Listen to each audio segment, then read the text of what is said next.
Welcome back to Mr. Cursed. If you're scared of the dark, you should probably click away now.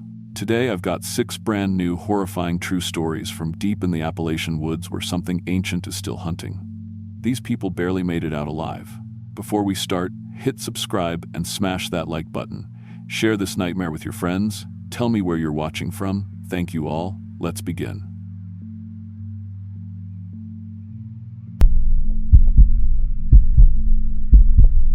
I was 35 and working as a construction foreman when our company got the contract that changed everything.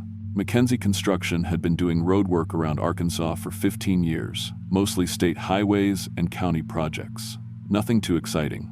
But this job was different.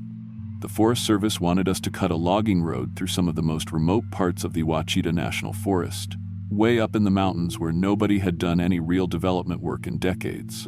The money was good, really good, which should have been my first warning sign. When the government's paying double your usual rate for what sounds like a straightforward job, there's usually a catch. But I had 8 guys on my crew who needed steady work through the winter, and my wife Sarah was pregnant with our second kid. The extra money would cover the hospital bills and maybe get us into a better house before the baby came. So I took the job. We were supposed to cut a 12-mile logging road from the existing forest access road deep into the interior, following an old survey line from the 1,940 that had never been developed. The terrain was rough, steep grades, rocky soil, thick forest that hadn't been logged since before World War II. But that's what we did for a living. My crew knew how to handle heavy equipment in difficult conditions, and I'd been running construction jobs in these mountains since I got out of high school. The work site was about 2 hours from Little Rock, up winding mountain roads that got narrower and rougher the further you went. We'd drive up Monday morning, set up our equipment trailer and temporary office, work 4 10-hour days, then drive home Thursday night. It wasn't the most convenient arrangement, but it beat trying to find housing up there. The nearest town was Mena, population maybe 5,000, and that was still 45 minutes from where we'd be working. My crew consisted of guys I'd worked with for years. Tommy Braswell ran the main bulldozer, a big Cat D8 that could push through just about anything. Mike Chen operated our excavator, and Dave Morrison handled the road grader that would smooth everything out behind us. The other 5 men rotated between operating the smaller equipment, chainsaw work for clearing trees, and general labor. These weren't college kids looking for summer work. They were experienced heavy equipment operators who'd been doing this kind of job their whole adult lives. The first week of November 2019, we hauled our equipment up the mountain and started cutting. The weather was typical for that time of year. Cold mornings, decent afternoons, rain every few days that turned the work site into a muddy mess. But we'd worked in worse conditions. The trees were mostly oak and hickory, some pine, with undergrowth thick enough that we had to clear it with chainsaws before the heavy equipment could get through. Everything seemed normal that first week. We made good progress, cutting about 1.5 miles through the forest, staying pretty close to our projected schedule. The guys were in good spirits, joking around during breaks, complaining about the usual stuff: mud, equipment problems, the drive up from Little Rock. Tommy brought his hunting rifle and said he might try to bag a deer during lunch break if he saw any, though we didn't see much wildlife. Actually, that was kind of strange now that I think about it. Usually when you're cutting through forest like that, you'll see plenty of birds, maybe some squirrels, definitely signs of deer and other animals. But this forest felt almost empty. It was during our second week that we started finding the shelters. Mike was working about 1/4 mile ahead of the main crew, using the excavator to clear some fallen trees, when he called me on the radio. "Hey boss, you need to come see this," he said. His voice sounded weird, not scared exactly, but definitely confused. I drove the ATV up to where he was working and immediately saw what had gotten his attention. There, maybe 50 feet off what would become our road, was some kind of shelter built into a natural depression between 2 large oak trees. It was crude but definitely man-made, branches and logs arranged in a deliberate structure, covered with what looked like animal skins, mostly deer hide from what I could tell. There was a fire pit in front of it with charcoal and ash that looked recent, maybe a few weeks old. "Homeless folks camping out here?" Mike asked, though he didn't sound convinced by his own suggestion. I walked around the shelter, trying to make sense of it. The construction was primitive but solid, like someone who knew what they were doing had built it to last through multiple seasons. But the size was all wrong. The entrance was at least 7 feet high, and when I ducked inside, the ceiling was tall enough that I could have stood up completely, and I'm 6'2". The sleeping area looked like it was built for someone much larger than any normal person. Probably just hunters, I told Mike, though I wasn't really convinced either.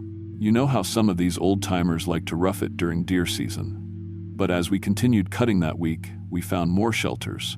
7 in total, scattered through the area we were clearing, all built to the same oversized proportions.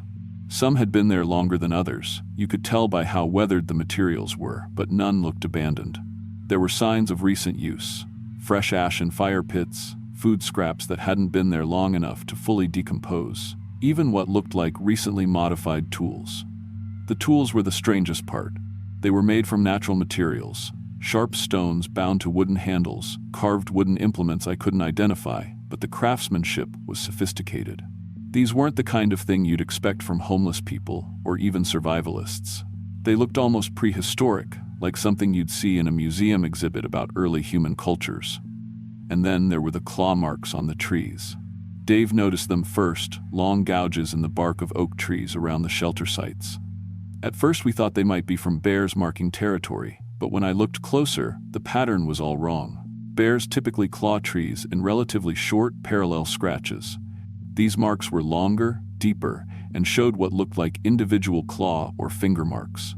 The spacing suggested hands much larger than human hands, but with a definitely human-like configuration of digits. Tommy started joking that we'd found Bigfoot's neighborhood, and the other guys picked up on it, making jokes about giant mountain men living in the forest. But I noticed that even while they were joking, they were all keeping their equipment closer to the main work area.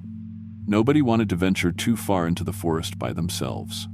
By Friday of that second week, I was starting to think we might need to report the shelters to the Forest Service. If people were camping illegally on federal land, that wasn't really our problem. But if they were going to interfere with our work, or if they might be dangerous, we needed to know what we were dealing with. That weekend, I called our Forest Service contact, a guy named Jim Hendricks who'd been our liaison for the project. I described what we'd found, the shelters, the tools, the oversized proportions, and asked if he knew anything about people living in that area. There was a long pause before Jim answered, and when he did, his voice sounded careful, like he was choosing his words deliberately. "There have been reports over the years," he said. "Mostly from hunters and hikers, people claiming to see things in that part of the forest. The official position is that it's just stories, you know? People see shadows, hear noises. Their imagination fills in the gaps." "What kind of stories?" Another pause. "Large humanoid figures, usually described as 8 to 10 feet tall, covered in dark hair, moving through the forest at night mostly. A few reports of them approaching campsites or hunting cabins, but no documented attacks on humans. Could be bears standing on their hind legs, could be people in costumes, could be nothing at all." I asked if we should be concerned for our crew's safety.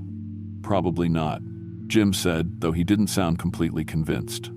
"Just keep your guys together, don't work alone. Make sure your equipment is secured at night, and let me know if you have any direct encounters." Monday morning, I briefed my crew on the conversation and established new safety protocols. Nobody works alone, everybody carries a radio, all equipment gets parked together at the end of each day with the keys secured. The guys took it seriously, but I could tell some of them thought I was overreacting. That changed Tuesday night. We were staying late to make up time we'd lost to rain the previous day. Most of the crew had already headed back to town, but Tommy was still working the bulldozer, trying to clear a particularly stubborn section of rocky ground before dark. I was in the trailer doing paperwork when I heard the engine shut off unexpectedly. I looked up from my desk and saw Tommy climbing down from the cab of the dozer, moving faster than usual. Even from a distance, I could tell something was wrong with his body language. He kept looking back over his shoulder toward the forest as he walked to the trailer. "Engine trouble?" I asked when he came inside. "No," Tommy said, and his voice was tight. "Something was watching me." He described what had happened. He'd been pushing a pile of rocks and debris when he noticed movement in his peripheral vision, something large moving between the trees about 50 feet away. At first, he thought it might be a deer, But when he looked directly at it, he realized it was much bigger than any deer, and it was standing upright. It had to be 8 feet tall, maybe more, Tommy said. Dark hair or fur covering most of its body, but it was definitely walking on 2 legs. And it was watching me work, not just passing through. It stayed there for maybe 2 or 3 minutes, just studying me and the machine.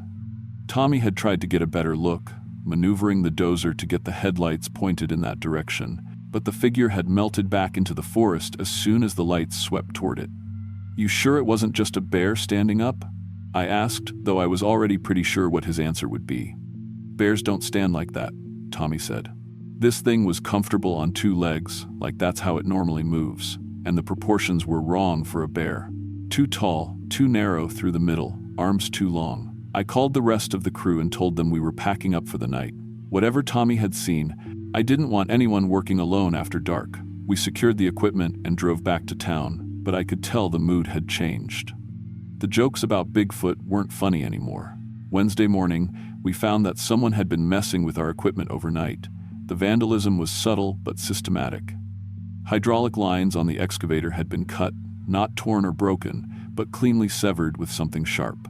The fuel tank on one of our smaller machines had been drained, though we couldn't find any evidence of spilled diesel around the worksite.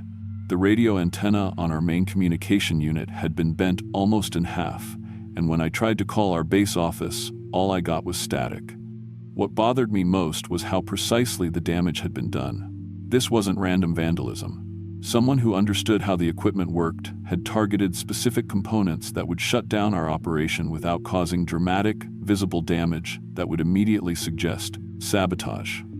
I sent Dave and Mike back to town to get replacement parts and to file a report with the local sheriff's office, while the rest of us tried to figure out what had happened. We found footprints in the soft dirt around our equipment that made Tommy's story from the night before seem a lot more believable. The prints were definitely humanoid, but massive. I've got size 11 boots, and these prints were at least half again as large as mine, maybe 18 inches from heel to toe. They were deep, suggesting something very heavy, and showed clear toe marks. But strangest of all, there were claw indentations at the tip of each toe, like the creature had long, sharp nails or claws. There were multiple sets of prints, indicating at least 3 or 4 individuals. Some were smaller than others, which suggested a family group with both adults and juveniles. The prints formed a clear pattern around our equipment. They'd approached from the forest, spent time examining each machine, then retreated back into the trees. I called Jim Hendricks again and described what we'd found. This time, his response was more direct. "I think you guys need to consider relocating your operation," he said. "There are other routes through the forest that might be less problematic." "Are you telling me the Forest Service knows there are dangerous animals in this area and you didn't warn us?" "I'm telling you that there have been incidents over the years that suggest certain parts of the forest should be approached with extreme caution. Your safety is the priority here, not the road construction schedule." I asked what kind of incidents he was talking about. "Equipment vandalism, like what you're experiencing. Hunters going missing for a few days, then turning up disoriented with no memory of what happened to them.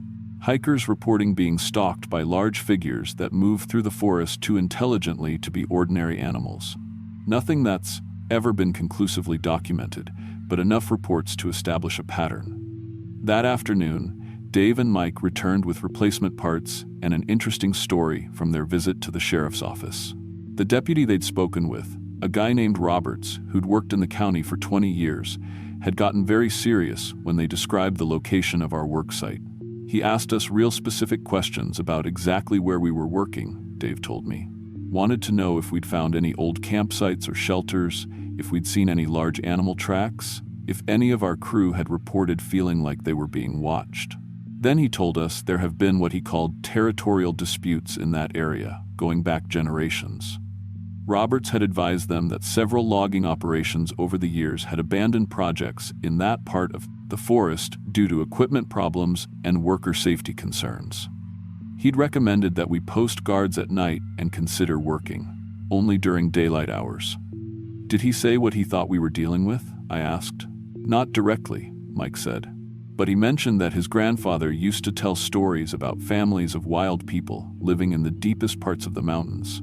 People who'd never had contact with civilization, who'd developed their own ways of surviving in the forest, said they were territorial and didn't like outsiders coming into their area.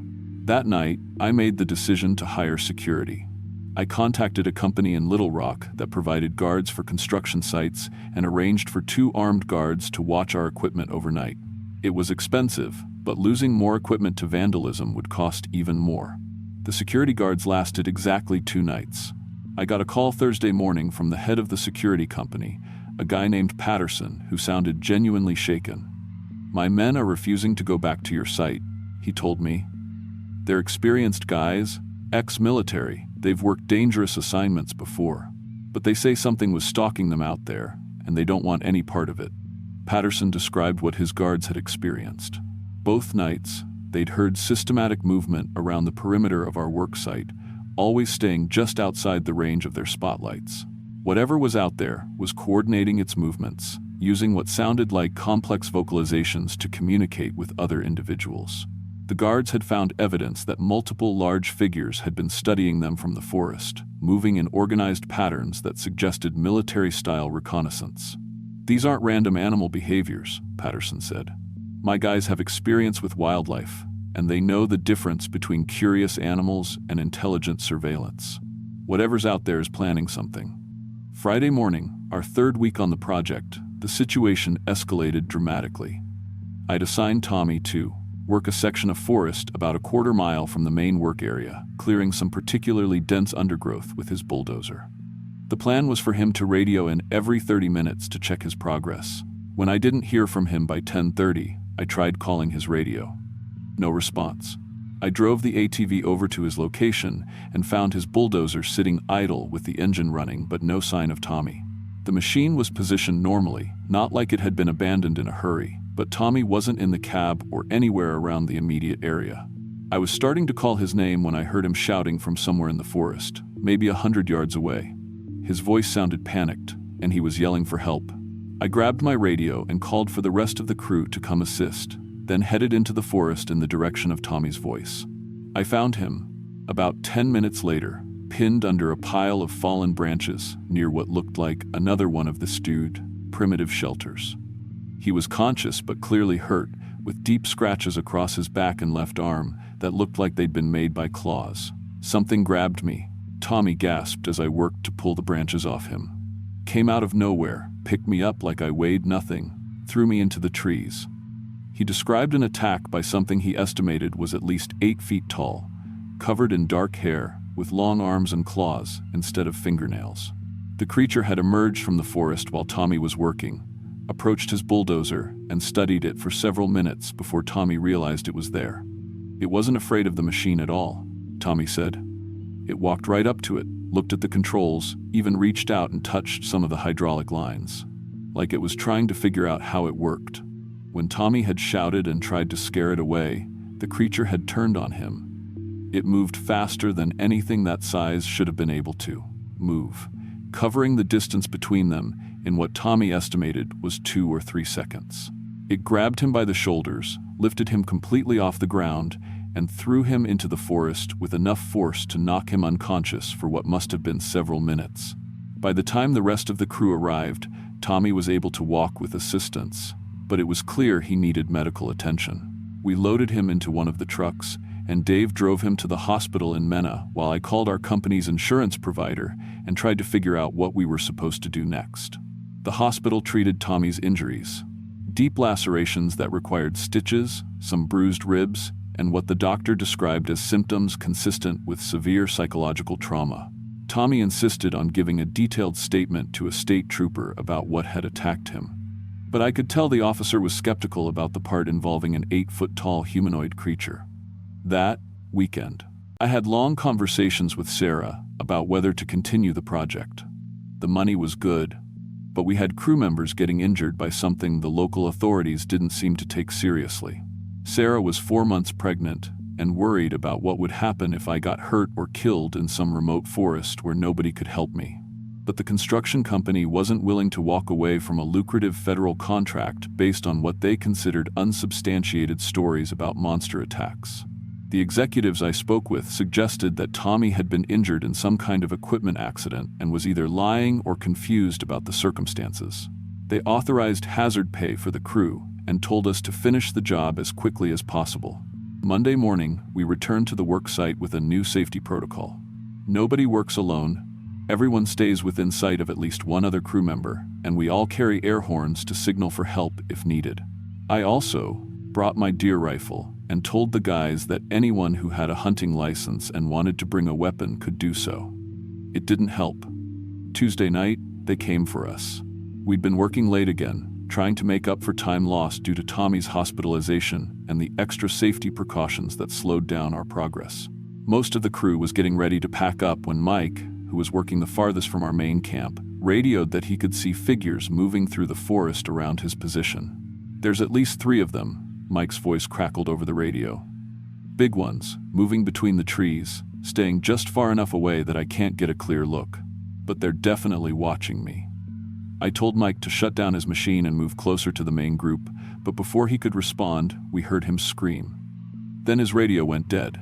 The rest of us grabbed flashlights and rifles and headed toward Mike's last known position, staying together as a group. What we found was his excavator, sitting empty, with the engine still running, but no sign of Mike anywhere. The ground around the machine was torn up like there had been a fight, and there were those massive footprints everywhere, along with what looked like drag marks leading into the forest. We followed the drag marks as far as we dared, calling Mike's name and searching with our flashlights. But the trail disappeared into undergrowth too thick for us to follow safely in the dark. I used the satellite phone to call for emergency assistance, but the nearest sheriff's deputy was over an hour away, and we had no idea how long Mike might have.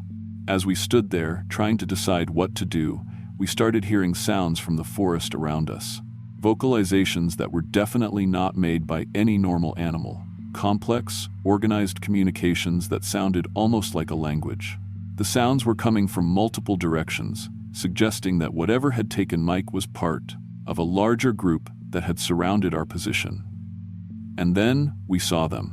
The first one emerged from the tree line about 50 feet away, moving upright on 2 legs with a fluid, confident gait that made it clear this was its natural method of locomotion.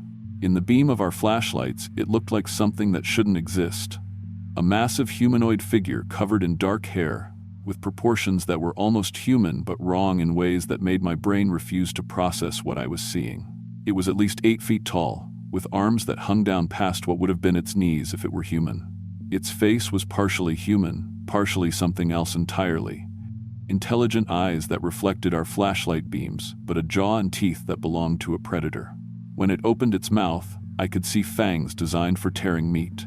2 more figures appeared from different directions, flanking us in what was obviously a coordinated tactical maneuver.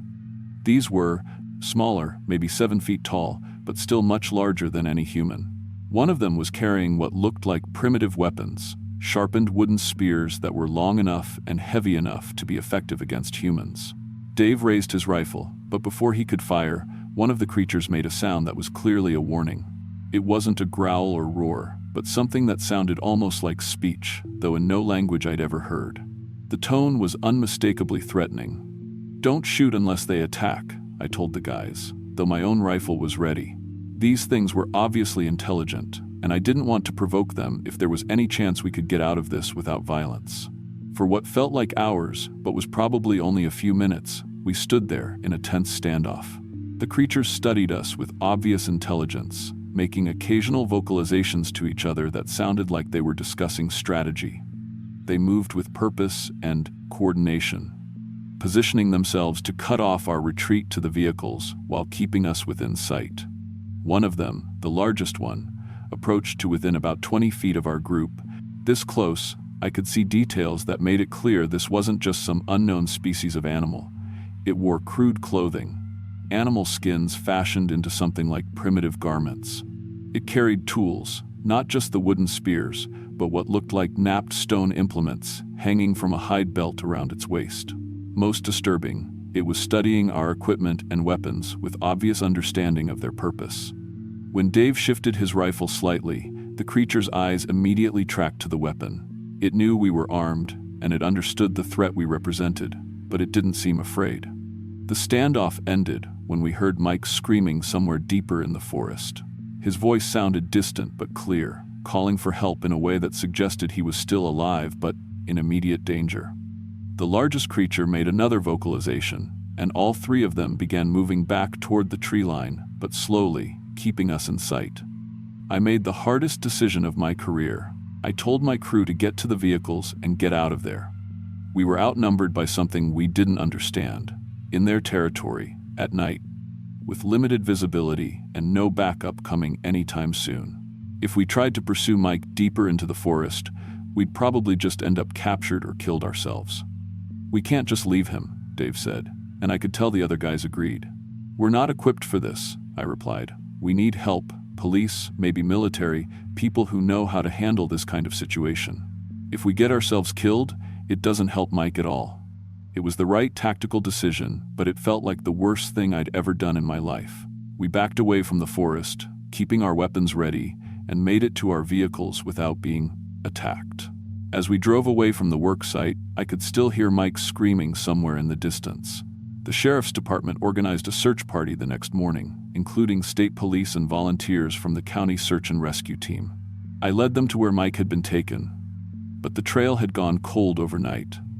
We found evidence of the struggle: torn clothing, some blood, and those massive footprints, but no trace of Mike himself. The search continued for 4 days, expanding to cover over 50 square miles of forest. They brought in tracking dogs, helicopter overflights, even some National Guard personnel with specialized equipment. But it was like Mike had vanished completely. On the 4th day, one of the search teams found something that changed everything. About 3 miles from our work site, in a part of the forest so remote that most of the searchers needed GPS to find it, they discovered a cave system that showed signs of long-term habitation. The caves contained evidence of a primitive but sophisticated culture. Stone tools, animal hide clothing, weapons, and food preparation areas that suggested a group of individuals had been living there for an extended period. But most disturbing were the bones. Human bones, some obviously very old, others more recent. The forensic anthropologist who examined them said they showed clear signs of deliberate processing for food consumption. Cut marks, fracture patterns, and evidence of marrow extraction that indicated systematic cannibalism going back decades, possibly generations. They never found Mike, alive or dead. The construction company suspended the project indefinitely, citing safety concerns and the ongoing criminal investigation. The Forest Service quietly reclassified that entire area as protected wilderness, effectively ending any possibility of future development. All the equipment we'd left at the work site was eventually recovered, though some of it had been damaged in ways that suggested deliberate sabotage. I transferred to urban construction projects exclusively after that. I told my supervisors it was for family reasons. Sarah was getting close to her due date, and I wanted to be closer to home. That was true, but it wasn't the whole truth. The real reason was that I couldn't handle working in remote forest areas anymore. Every time I heard an unexpected noise or saw movement in my peripheral vision, I'd remember those intelligent, predatory eyes studying us from the darkness. The official investigation concluded that Mike had been attacked and killed by a bear, and his body had been dragged away and consumed. The investigators dismissed our descriptions of large humanoid creatures as misidentification of bears in low-light conditions. The cave findings were attributed to historical Native American habitation and more recent illegal camping by transients. But 6 months later, another logging operation working about 15 miles from our site lost 4 workers to what were officially classified as bear attacks. The circumstances were remarkably similar: equipment sabotage, workers reporting being stalked by large figures, and ultimately, people disappearing without a trace. That operation was also shut down, and the Forest Service expanded the protected wilderness designation to include an even larger area. No development projects have been approved in that part of the Ouachita National Forest since 2019. I still live in Arkansas, but I stick to commercial construction in Little Rock and other cities. Sarah and I have 2 kids now, and life is good. But sometimes, when I'm driving through the mountains on family trips or work assignments, I think about Mike and wonder if he's still alive somewhere in those caves, if those things keep humans for reasons we can't understand. Last year, I got a call from a documentary filmmaker who'd heard about the incident through some Freedom of Information request. She wanted to interview me about what really happened out there, said she was investigating similar disappearances throughout the Appalachian mountain regions. I told her I wasn't interested. Some stories are better left untold, and some parts of the forest are better left undisturbed. But every now and then, when the wind is right and I'm working on a job site near the mountains, I swear I can hear voices calling from deep in the forest. Voices that sound human, but wrong somehow, like they're trying to mimic human speech without really understanding what it means. I never answer those calls, and I never work alone anymore.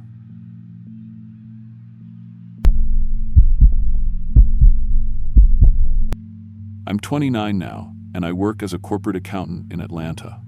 Clean office, fluorescent lights, the kind of sterile environment where the most dangerous thing is a paper cut. But back in November 2019, I was 21 and finishing my nursing degree at Western Carolina University.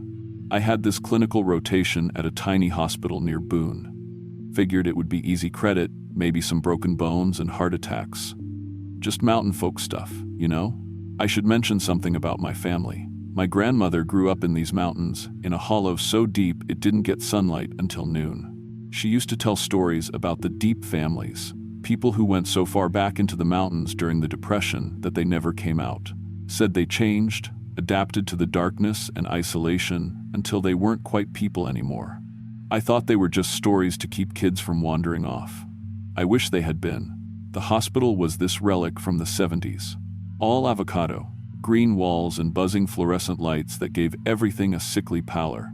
My supervisor was Ruth Hensley, a mountain woman who'd worked there since Carter was president. She had these pale blue eyes that seemed to see everything, and hands that moved with surgical precision even when she was just checking vitals. Ruth knew every family in a 50-mile radius, their histories, their secrets, their bloodlines going back generations. During my first week, everything seemed routine. Rural medicine, like I expected, but Ruth would sometimes pause while reading patient charts, her face going strange when she saw certain names or addresses.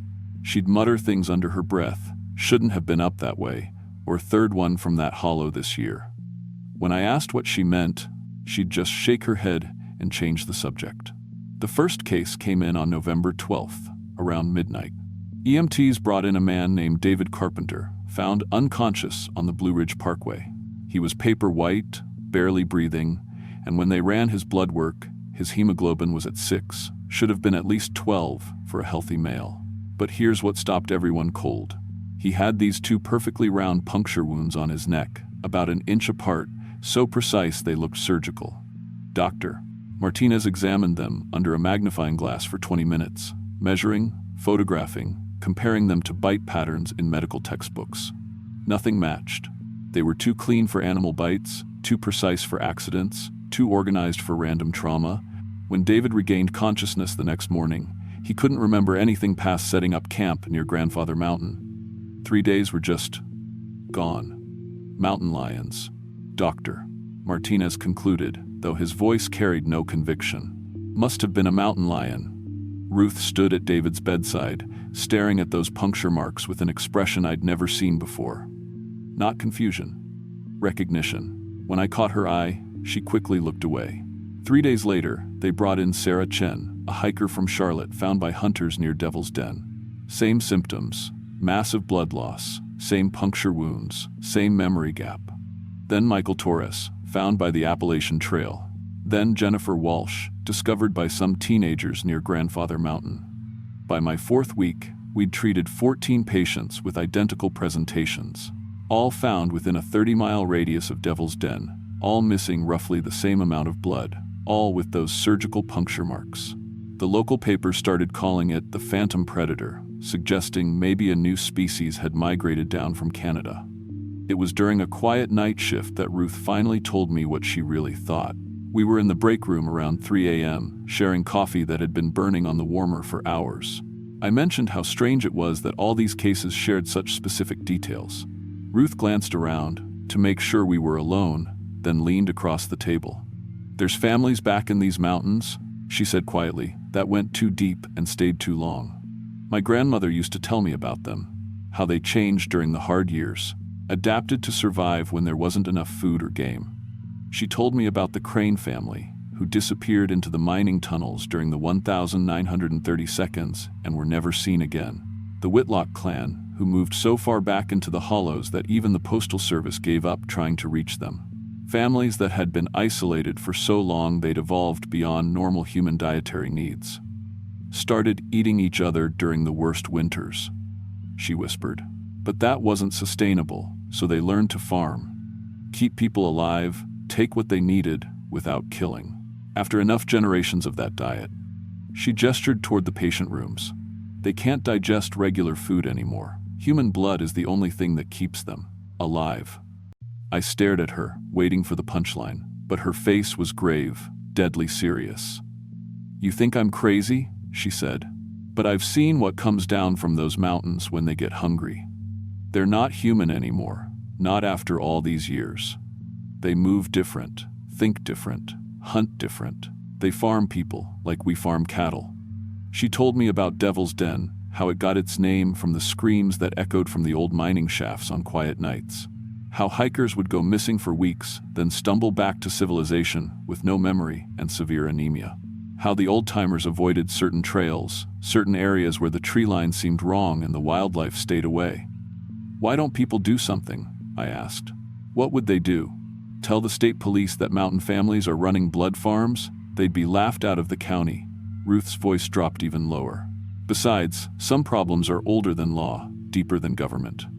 Mountain people handle their own business, always have. That night, I called my mom in Atlanta, thinking I might cut my rotation short. But I only had 10 days left, and I couldn't explain to my professors why I was running from mountain vampires without sounding insane.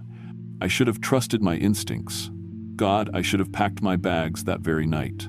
The call came in during my shift on November 28th, Thanksgiving night. Ambulance bringing in a critical patient, found barely alive in the woods near Devil's Den. When they wheeled him in, I understood immediately why Ruth had tried to warn me. His name was Thomas Bradley, a 4-year-old software engineer from Asheville who'd been reported missing 3 weeks earlier. He was so pale his skin looked translucent, and so emaciated I could count his ribs through his hospital gown. But it wasn't just blood loss. It was systematic malnutrition. Dehydration, like he'd been kept captive and deliberately weakened. His neck looked like a dartboard. Dozens of puncture scars, some fresh, others weeks old, arranged in careful patterns around his major blood vessels. They weren't random, they were rotated, systematic, like someone had mapped his circulatory system and was rotating injection sites to prevent permanent damage to any one area. When Thomas was conscious enough to talk, he kept repeating the same phrases. The pale ones, and they milked me like a cow, and please don't let them take me back. The EMTs described finding him near a makeshift shelter deep in the woods, constructed from salvaged mining equipment and military surplus tarps. Inside were IV bags, medical tubing, portable centrifuges, even refrigeration units powered by stolen generators. Someone had built a sophisticated blood collection facility in the middle of nowhere. That night, 3 more patients arrived with identical presentations. Lisa Park, found near the same area, Robert Kim, discovered by hunters, and Maria Gonzalez, located by search and rescue teams that had been looking for her since Halloween. All showed signs of prolonged captivity, systematic blood harvesting, and careful medical management. I was assigned to monitor their transfusions, and they all told the same impossible story. They live in the old mining tunnels, Lisa whispered, her voice hoarse from dehydration. A whole family, maybe 30 or 40 of them, but they're not. They're not people anymore. They can't eat regular food. They tried to feed me normal meals at first, but they couldn't keep them down themselves. Human blood is the only thing their bodies can process.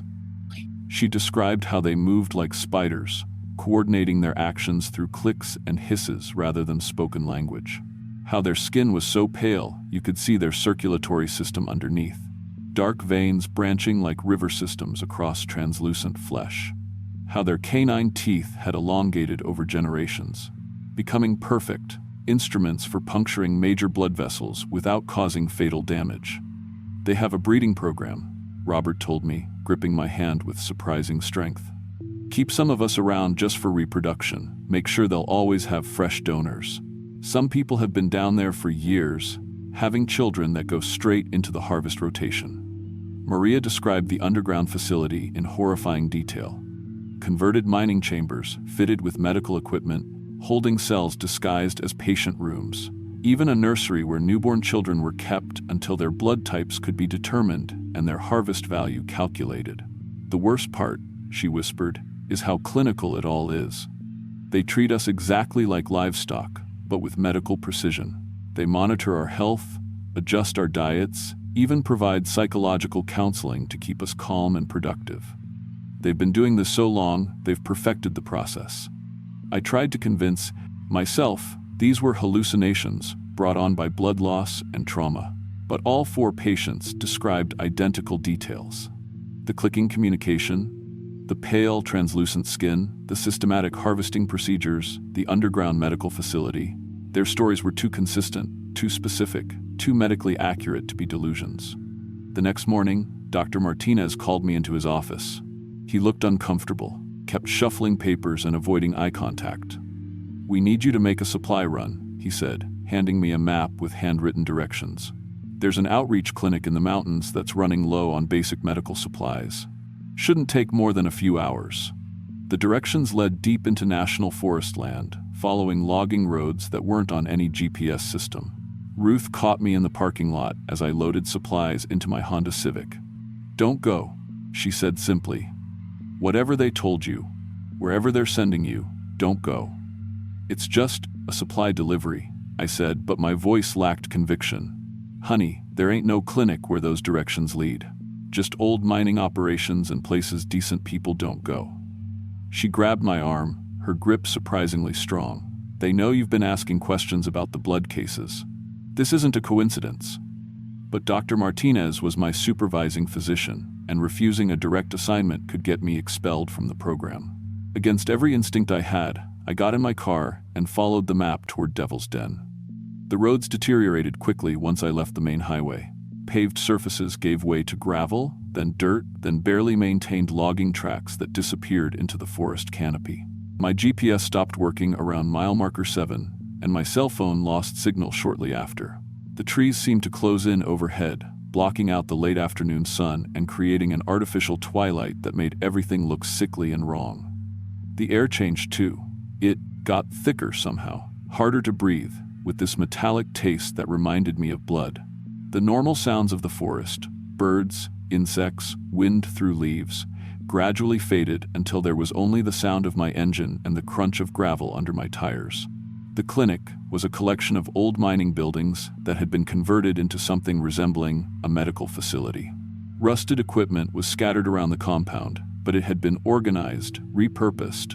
What looked like abandoned mining infrastructure had been carefully modified.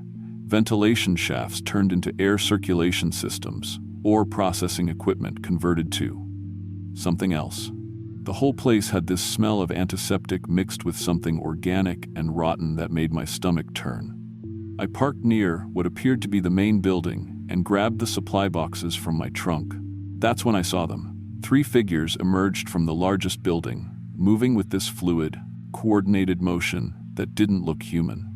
They wore medical scrubs, but the clothes hung wrong on their frames, like they'd been sized for normal proportions. Even in the dim light, I could see how pale they were. Not just white, but actually translucent, with dark circulatory systems visible beneath their skin like roadmaps of veins and arteries. "Thank you for bringing the supplies," one said, and its voice was soft and sibilant, like air escaping from a punctured lung. "We have been expecting you." They surrounded me before I could react, moving faster than any human should be able to move. Up close, I could see their faces clearly. Elongated skulls, eyes that reflected light like an animal's, and canine teeth that had grown into perfect puncturing instruments. Their hands were ice cold, and when they breathed, I could smell copper and iron.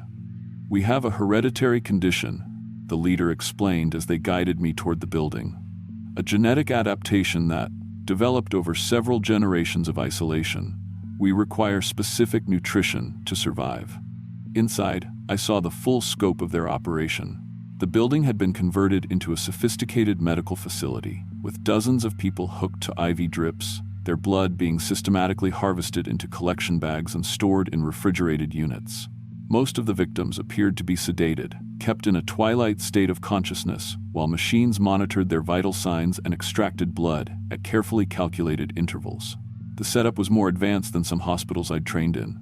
Heart monitors, automated collection equipment, temperature-controlled storage, even centrifuges for separating blood components. These weren't primitive mountain dwellers. They'd stolen medical knowledge and equipment for decades, learning just enough to maintain their operation with scientific precision. Our family has been managing this condition for many generations. The pale figure continued, leading me past rows of barely conscious victims. We have learned to maintain our food supply efficiently, keeping our donors healthy and productive for extended periods. They showed me their breeding program, converted mining chambers where captives were housed based on blood type compatibility, forced to reproduce to create children with optimal harvesting potential. Some of the victims had obviously been there for years, having multiple children who were immediately integrated into the blood farming system. Babies were kept in a nursery until their blood types could be determined, then moved to appropriate housing based on their projected yield. The family members moved through the facility with perfect coordination, communicating through series of clicks and whistles that echoed through the tunnels like sonar. They had evolved beyond human speech, developing more efficient methods of coordination for hunting and facility management. When I tried to back toward the door, two of them blocked my path, while a third began preparing a medical table with restraints. "Your blood type is quite valuable," the leader informed me, consulting what looked like a stolen medical chart. "AB negative, excellent iron content, optimal protein levels. You will be very useful to our breeding program." They strapped me to the table with professional efficiency, inserting an IV line and beginning the process of testing my blood chemistry. Their movements were clinical, practiced, like they'd done this thousands of times before. They discussed my potential yield and genetic value like livestock appraisers, calculating how many offspring I could produce and how much blood they could harvest weekly without permanent damage. But they made a crucial mistake. The leader left to check on some equipment malfunction in another part of the facility, leaving two younger family members to monitor me. These weren't the experienced hunters. They were teenagers, maybe second or third generation, who'd never lived anywhere but these tunnels. I'd been watching their clicking communication pattern, trying to understand their coordination system. When one of them made what sounded like an alert call, the other automatically turned toward the sound, a learned response, probably drilled into them from childhood. I used that moment to slip out of the restraints they hadn't properly tightened and disconnect my IV line using proper medical technique to avoid hemorrhaging. I made it to the main exit before they realized I was gone.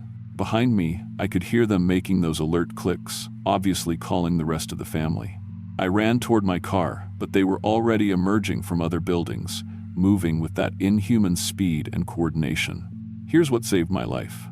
They'd adapted to hunting in the mountains, but I'd grown up playing soccer in Atlanta suburbs. I knew how to run on flat ground, how to change direction quickly, how to use obstacles to break line of sight. They were faster in straight lines, but I was more agile in close quarters. I reached my car just as the largest of them caught up to me. In the dome light, I got a clear look at its face, elongated skull, eyes that reflected like mirrors, teeth that had grown into perfect blood-drawing instruments. It grabbed my door handle with fingers that were too long and too cold, but I already had the engine started. I floored the accelerator, spinning gravel and barely missing two other family members who tried to block my path. In my rearview mirror, I could see them coordinating their pursuit, clicking and hissing as they disappeared into the forest with movements that looked more spider than human. I drove without stopping until I reached the main highway, then kept driving until I found a state police station. The desk sergeant looked skeptical when I tried to explain what I'd found, but something in my voice must have convinced him because he called for backup before agreeing to investigate. When the tactical team reached the compound 12 hours later, they found evidence of a blood harvesting operation that had been running for decades. Victim records going back to the 1,960 seconds. Stolen medical equipment worth millions of dollars, and 37 people in various stages of blood depletion.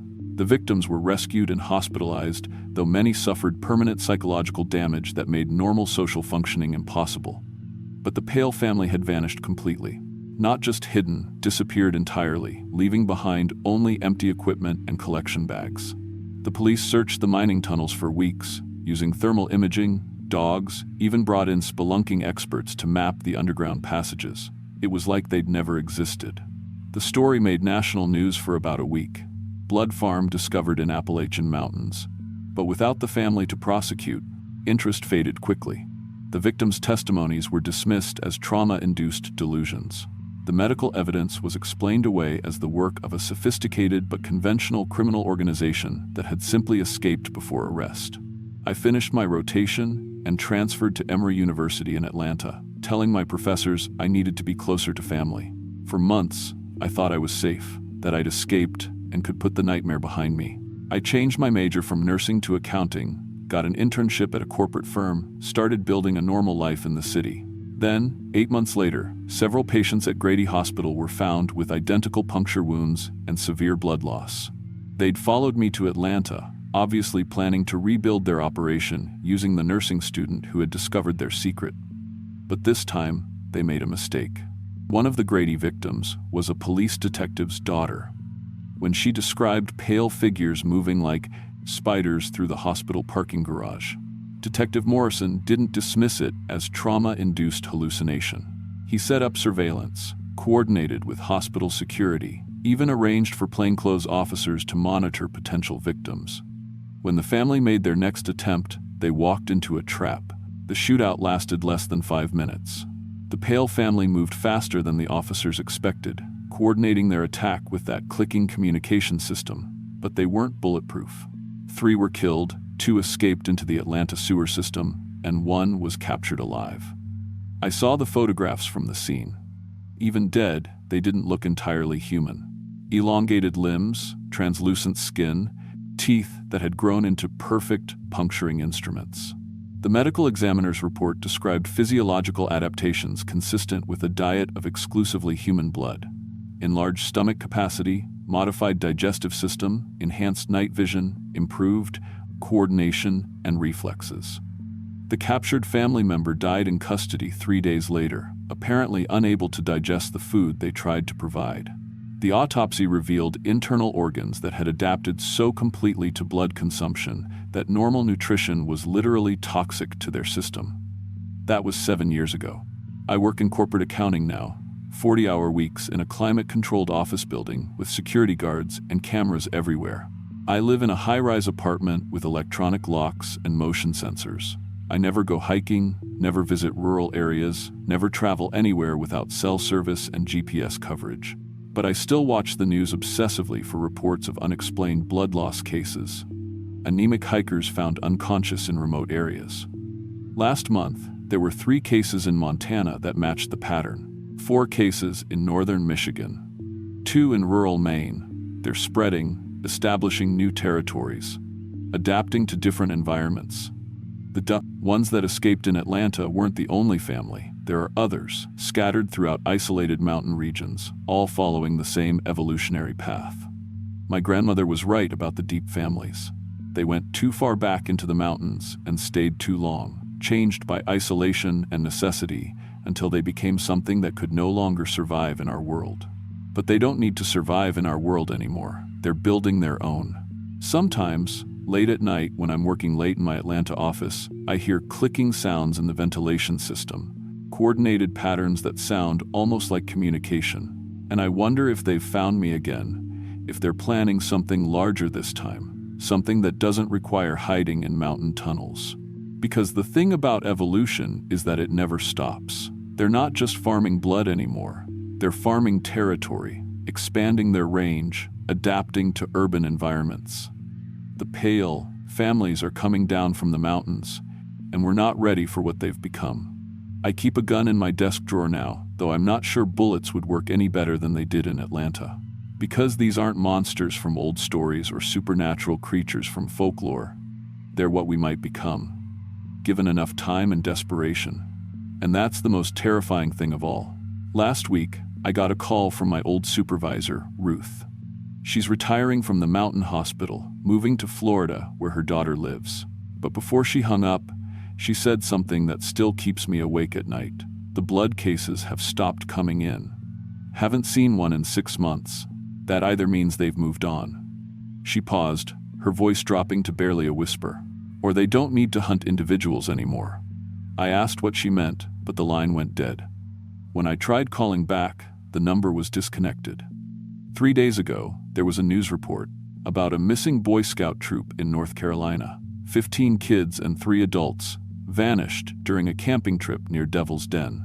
Search and rescue found their campsite intact, sleeping bags still warm, but no sign of struggle or distress. They just disappeared. The search was called off after 2 weeks. The official explanation was that they must have gotten lost in the extensive cave system and died of exposure. But I know better.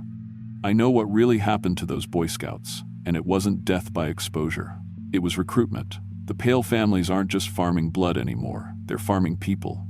Building an army. Preparing for something larger than anyone imagines. And the worst part? We're helping them. Every time someone goes missing in the mountains and we explain it away as getting lost or animal attacks, we're giving them cover.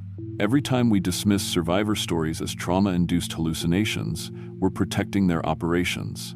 They've learned to use our own skepticism against us. I don't know what they're planning, but I know it's coming soon. The isolated mountain families are organizing, coordinating, preparing for something that will change everything. And when it happens, we won't be ready. Because we still think they're just stories. But I've seen the truth. I've looked into those reflecting eyes and felt those ice-cold hands. I know what's coming down from the mountains, and there's nowhere left to run.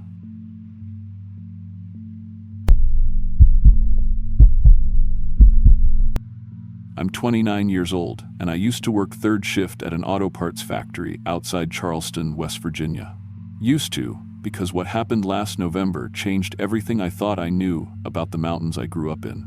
My family's been in these hollers for 6 generations, and my great-grandfather used to tell stories about the old people who lived deep in the ridges before the coal companies came through. I always figured they were just family legends, the kind of stories mountain folks tell to keep kids from wandering too far into the woods.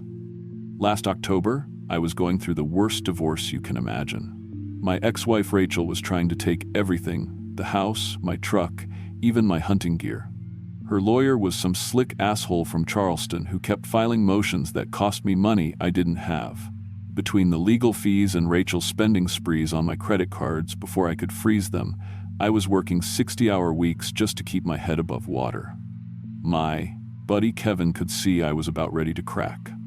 Kevin Mullins and I had been friends since elementary school. He'd moved up to Ohio after high school to work at a GM plant, but he'd kept his family's hunting cabin up on Trace Ridge, about 40 miles east of where I lived. The cabin sat on 200 acres that Kevin's grandfather had bought from a lumber company back in the 1942. Land that hadn't been logged or mined and still had old-growth forest in places. Kevin had been begging me to come hunting up there for years, but between work and marriage, I'd never made time. "Look, Jimmy," Kevin said one night when he called to check on me, "you sound like hell. When's the last time you got away from all this lawyer bullshit and just cleared your head?" He was right.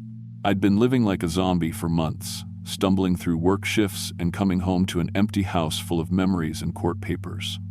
The idea of spending a week in the mountains, away from lawyers and process servers and Rachel's endless text messages about who got what, sounded like exactly what I needed. "Your grandfather really won't mind us using the cabin?" I asked. "Hell, Papa's been after me to check on the place anyway. He's 86 now and can't make it up there like he used to. Says the deer sign is incredible this year, and nobody's hunted that land in 2 seasons. You know how thick they get when they're not pressured." The cabin was way back in there, the kind of place where your phone stops working, and the nearest neighbor is probably 20 miles away down winding gravel roads. Kevin's family had kept it stocked with basic supplies. A wood stove, propane for cooking, solar panels for minimal electricity.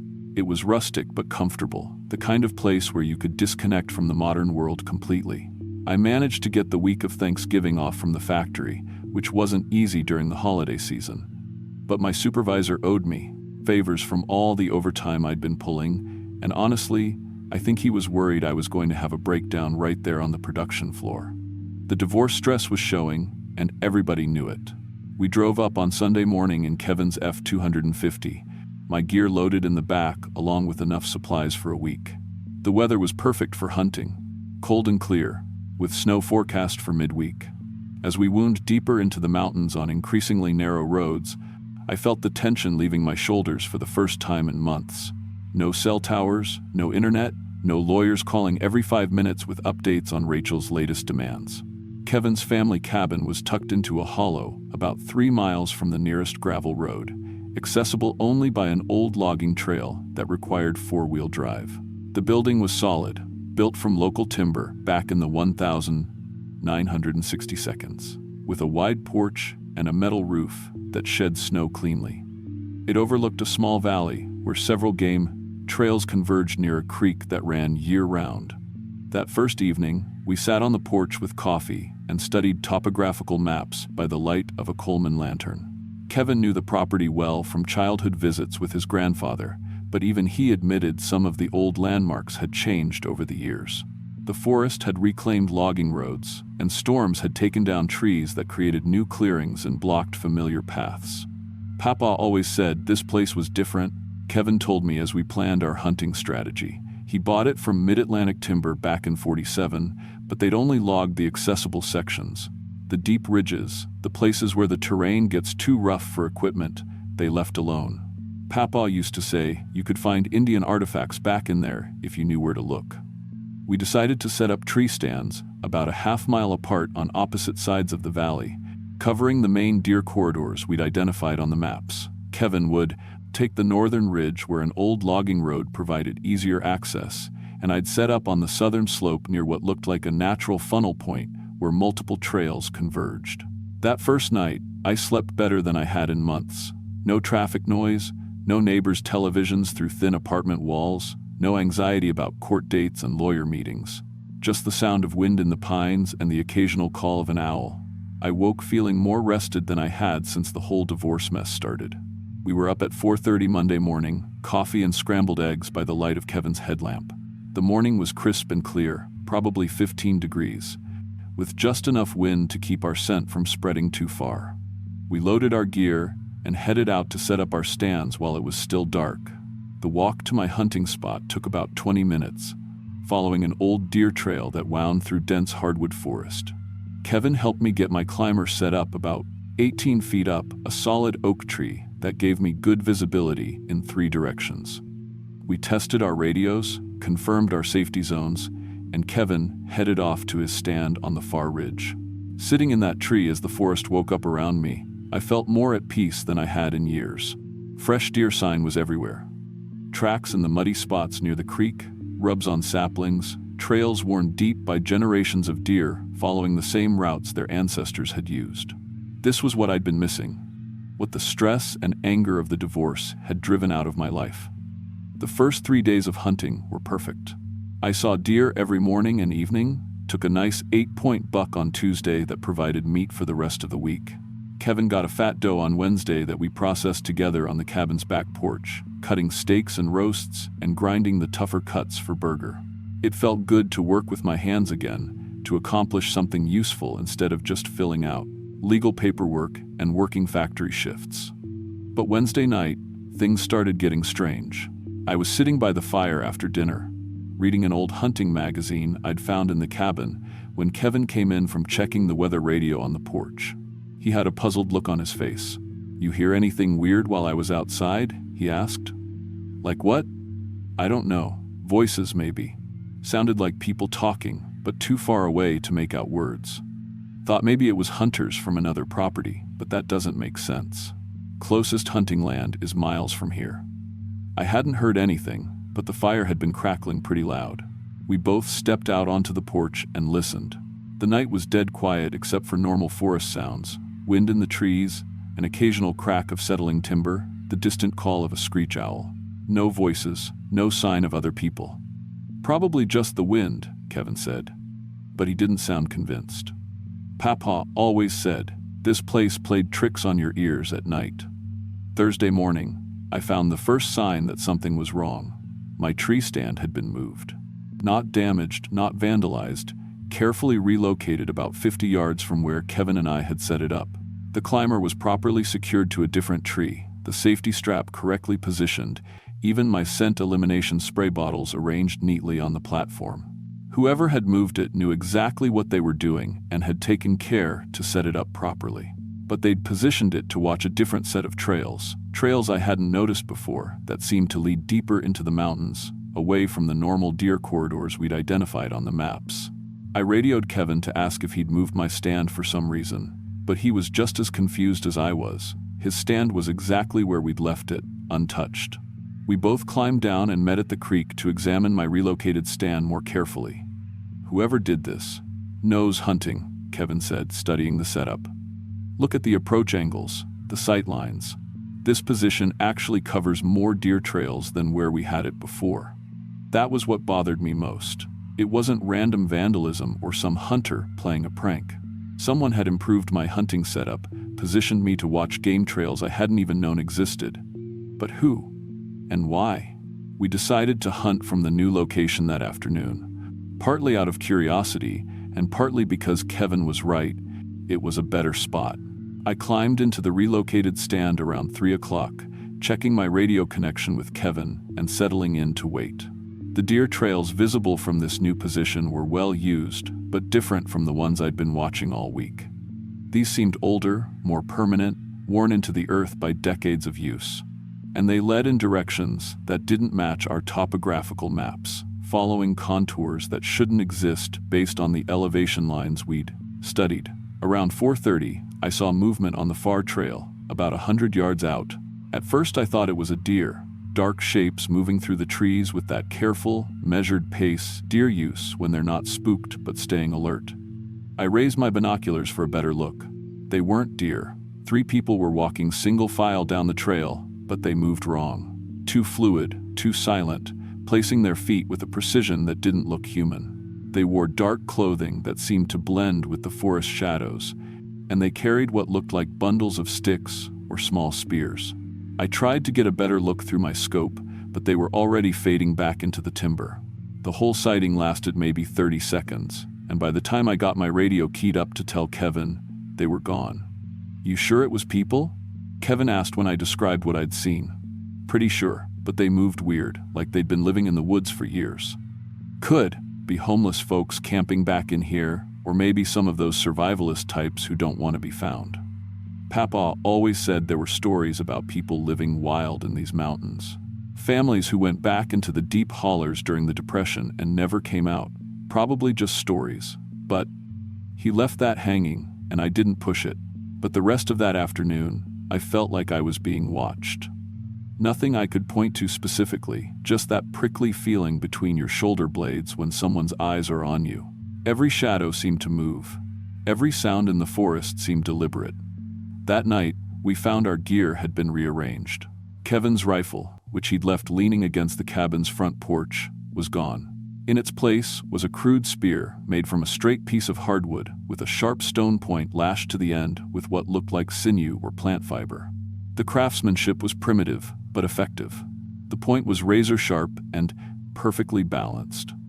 Our processed deer meat, which we'd been keeping in a cooler on the back porch, had been partially taken.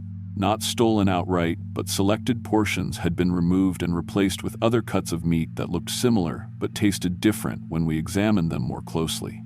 Gamier, with a texture we couldn't identify. "This is getting weird," Kevin said, studying the spear that had replaced his rifle. "Maybe we should pack up and head back to town." But I was curious now, and maybe a little drunk on the peace I'd found in these mountains. "Let's give it one more day. If things get any stranger, we'll leave Friday morning instead of Sunday." I should have listened to the warning signs, should have packed our gear that night and driven straight back to civilization. But I'd been carrying so much stress for so long that the idea of cutting short this escape from my problems seemed worse than dealing with whatever weird mountain folk were playing games with us. Friday morning, I woke to find tracks in the dirt around our cabin. Human footprints, but wrong. Too wide, with toe marks that suggested bare feet despite the freezing temperatures. And they circled our cabin multiple times, like someone had been walking around it for hours while we slept. The tracks led from the creek up to our porch, around the building several times, then back toward the deep woods. Kevin found more tracks leading to and from his truck. Someone had examined it carefully, maybe trying the doors and looking through the windows, but nothing was missing or damaged. They'd left muddy handprints on the glass, prints that were larger than normal, and showed fingernails that looked more like claws. "Okay, now I'm officially creeped out," Kevin said, studying the handprints. "We should have left yesterday." We decided to hunt one more morning, then pack up and head home. But instead of using our usual tree stands, we planned to still hunt together, moving through the forest on foot so we couldn't be separated if things got dangerous. That decision probably saved our lives. We were about a mile from the cabin, following a ridgeline that overlooked the valley where I'd been hunting, when we heard the screaming. Human voices, but not quite human. High-pitched wails that echoed through the mountains, rising and falling in patterns that sounded almost like language. The sounds came from multiple directions, like whatever was making them was communicating across long distances. "What the hell is that?" Kevin whispered. Before I could answer, we heard crashing in the underbrush below us, something large, moving fast through the trees. Then more voices, closer now, making sounds that were definitely not animal, but not quite human either. We found a defensive position behind a fallen log and waited, rifles ready. The sounds kept moving around us, sometimes close enough that we could hear individual footsteps, sometimes fading into the distance before returning from a different direction. Then we saw them. A group of maybe 12 people emerged from the trees about 60 yards below our position. But people isn't quite right. They moved like humans, had roughly human shapes, but something about them was fundamentally wrong. Their proportions were off, arms too long, torsos too lean, heads that seemed too large for their bodies. They were completely naked despite the freezing temperature, their skin covered with what looked like ritual scars and smeared with mud and animal blood. Their hair was long and matted, hanging in twisted ropes that swayed as they moved. And they carried weapons, crude but effective spears, clubs made from knotted wood, blades that looked like they'd been knapped from stone. But what scared me most was how they moved together. Perfect coordination, like a pack of wolves that had learned to walk upright. They communicated with gestures and soft sounds that carried meaning, spreading out to search the forest with military precision. They were hunting. And I was pretty sure they were hunting us. Kevin and I stayed frozen behind our log for what felt like hours, watching them move through the forest below us. They examined our tracks, studied the trees where we'd set up our stands, and methodically searched every hiding spot in the valley. Whatever they were, they knew this terrain better than we ever could. One of them found my abandoned tree stand and made a sound that brought the others running. They surrounded the tree and began making excited noises, pointing up toward the platform and gesturing in our general direction. Their leader, a tall figure with scars covering most of his visible skin, climbed up to examine the stand more closely. He found something we'd left behind, probably sent from my hands or equipment, and held it up for the others to smell. The whole group became agitated, making those high-pitched calls we'd heard earlier. They were definitely tracking us now. "We need to move," Kevin whispered. "Now." We backed away from our position as quietly as possible, using the ridgeline to stay above them while moving toward our truck. But they'd anticipated this. As we crested a small hill, we found 3 more of them waiting for us, positioned to block our escape route to the cabin. These 3 were different from the others. Larger, more heavily scarred, carrying weapons that showed more sophisticated craftsmanship. The leader held a spear with multiple stone points, and his body was covered with designs that looked like they'd been cut into his skin and allowed to heal into permanent marks. He pointed at us and made a sound that was definitely communication, though not in any language I recognized. The others responded, and suddenly we were surrounded. More of them emerged from the trees on all sides, moving with that same eerie coordination. Kevin raised his rifle, but the leader made a gesture that stopped him cold. In his other hand, he held Kevin's missing hunting rifle, and he very deliberately broke it in half across his knee. The message was clear: modern weapons wouldn't help us here. They herded us down the hillside using thrown stones and the threat of their spears, driving us away from our truck and deeper into territory we didn't know. Anytime we tried to move in the wrong direction, rocks would slam into trees next to our heads with frightening accuracy. After about a mile of forced march, they brought us to a clearing I hadn't seen on any map. What I found there still gives me nightmares. They'd built a permanent camp in a natural hollow, hidden from aerial view by the surrounding ridgelines. But this wasn't some primitive survival shelter. These people had been living here for generations, creating a complex settlement that showed sophisticated knowledge of the mountains. Stone-lined fire pits with elaborate chimney, systems that dispersed smoke to avoid detection. Food storage areas dug into the hillside and lined with flat stones.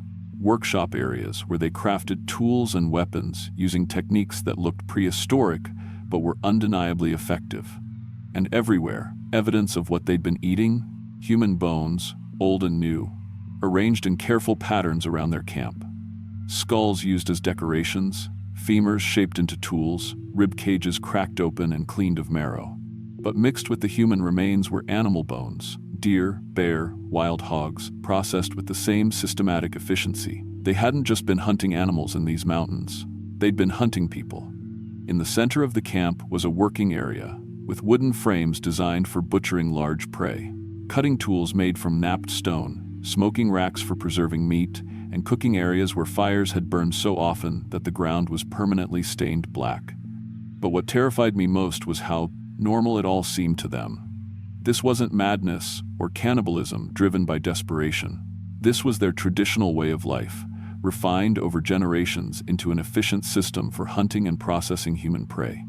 They separated Kevin and me, tying us to different trees at opposite ends of their camp. I could see him about 50 yards away, but we couldn't communicate without being overheard by our captors. The leader, the one with the most elaborate scars, approached me with what looked like a stone knife. But instead of cutting me, he studied my clothing, my boots, my hunting gear with genuine curiosity. He seemed particularly interested in my watch and my pocket knife, examining them carefully before setting them aside. He spoke to me in their guttural language, pointing at the forest and making gestures I couldn't interpret. When I didn't respond, he tried a different approach, drawing pictures in the dirt with a stick. He drew simple figures representing deer, then figures representing hunters with rifles. He showed the deer being killed and processed, then pointed at me and Kevin. The message was becoming clear. They saw us as just another type of game animal, and they were preparing to process us the same way they processed deer. But then he drew something else. More figures with rifles, entering their territory. He pointed toward the access roads, toward civilization, then back at us. He was asking if more hunters would come looking for us. I realized they were trying to decide whether to kill us immediately or keep us alive to use as bait for other hunters. They'd probably been using this strategy for years, capturing isolated hunters and using them to lure in rescue parties that could provide more meat for their winter stores. That night, they held what looked like a council meeting, discussing our fate in their strange language, while children played with bones around their fire pits.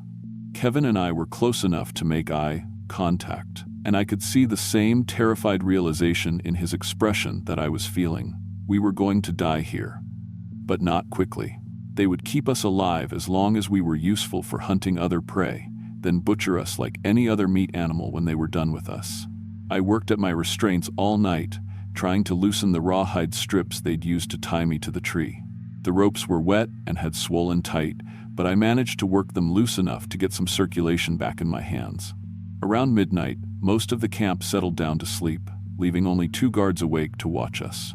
I waited until the guards were distracted by something at the edge of the camp, then slipped my loosened restraints and grabbed a stone knife from a nearby work area. I killed the first guard by cutting his throat from behind, then used his spear to take out the second before he could raise an alarm. Kevin had managed to free himself and was waiting when I got to him, having worked his own ropes loose while I provided the distraction. We grabbed what gear we could carry and fled into the forest, using what little moonlight filtered through the canopy to navigate toward where we hoped our truck was parked. Behind us, we could hear the camp waking up, voices raised in what sounded like hunting calls. The pursuit lasted 3 days.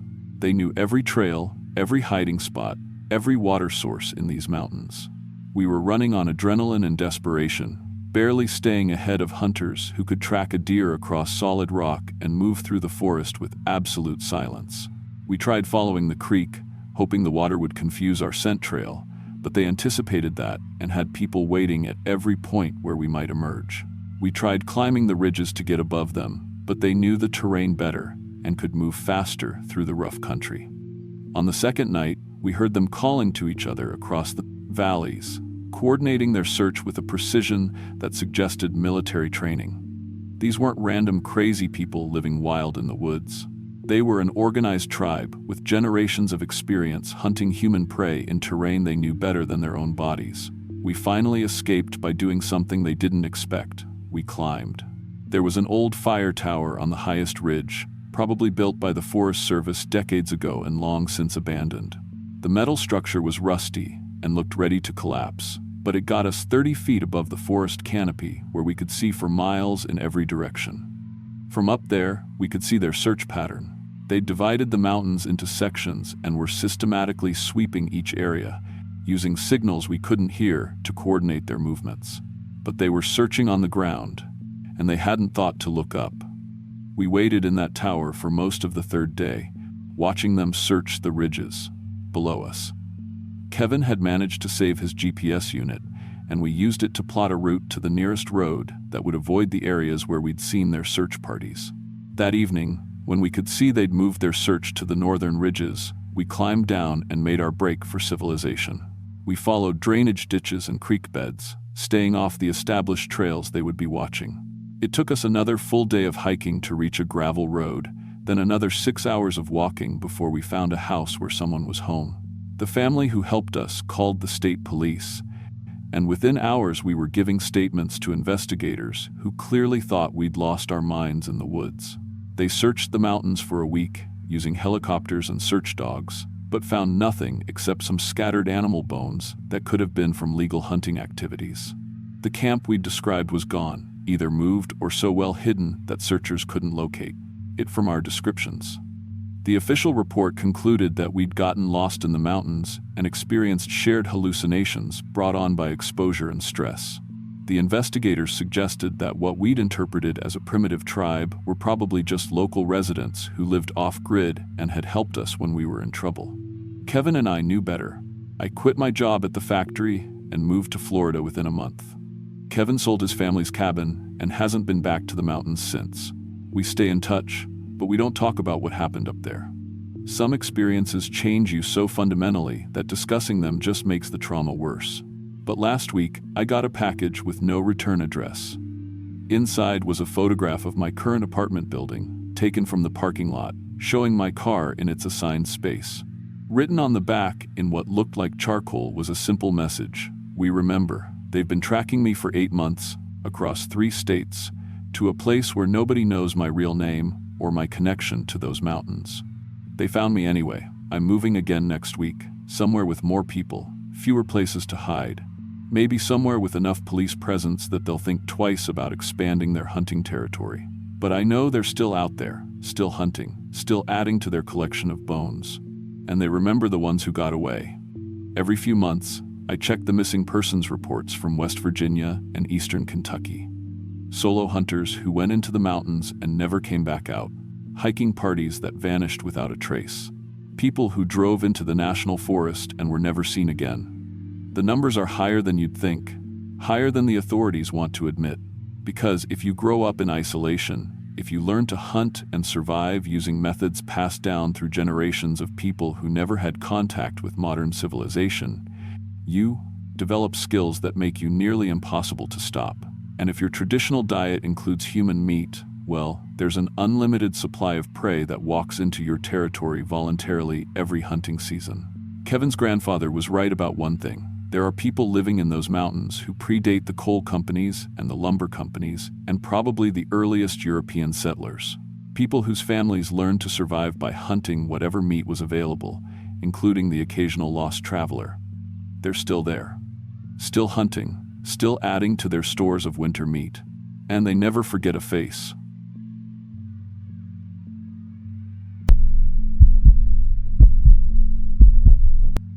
I'm 34 now, working as a maintenance supervisor at a chemical plant outside Huntington, West Virginia.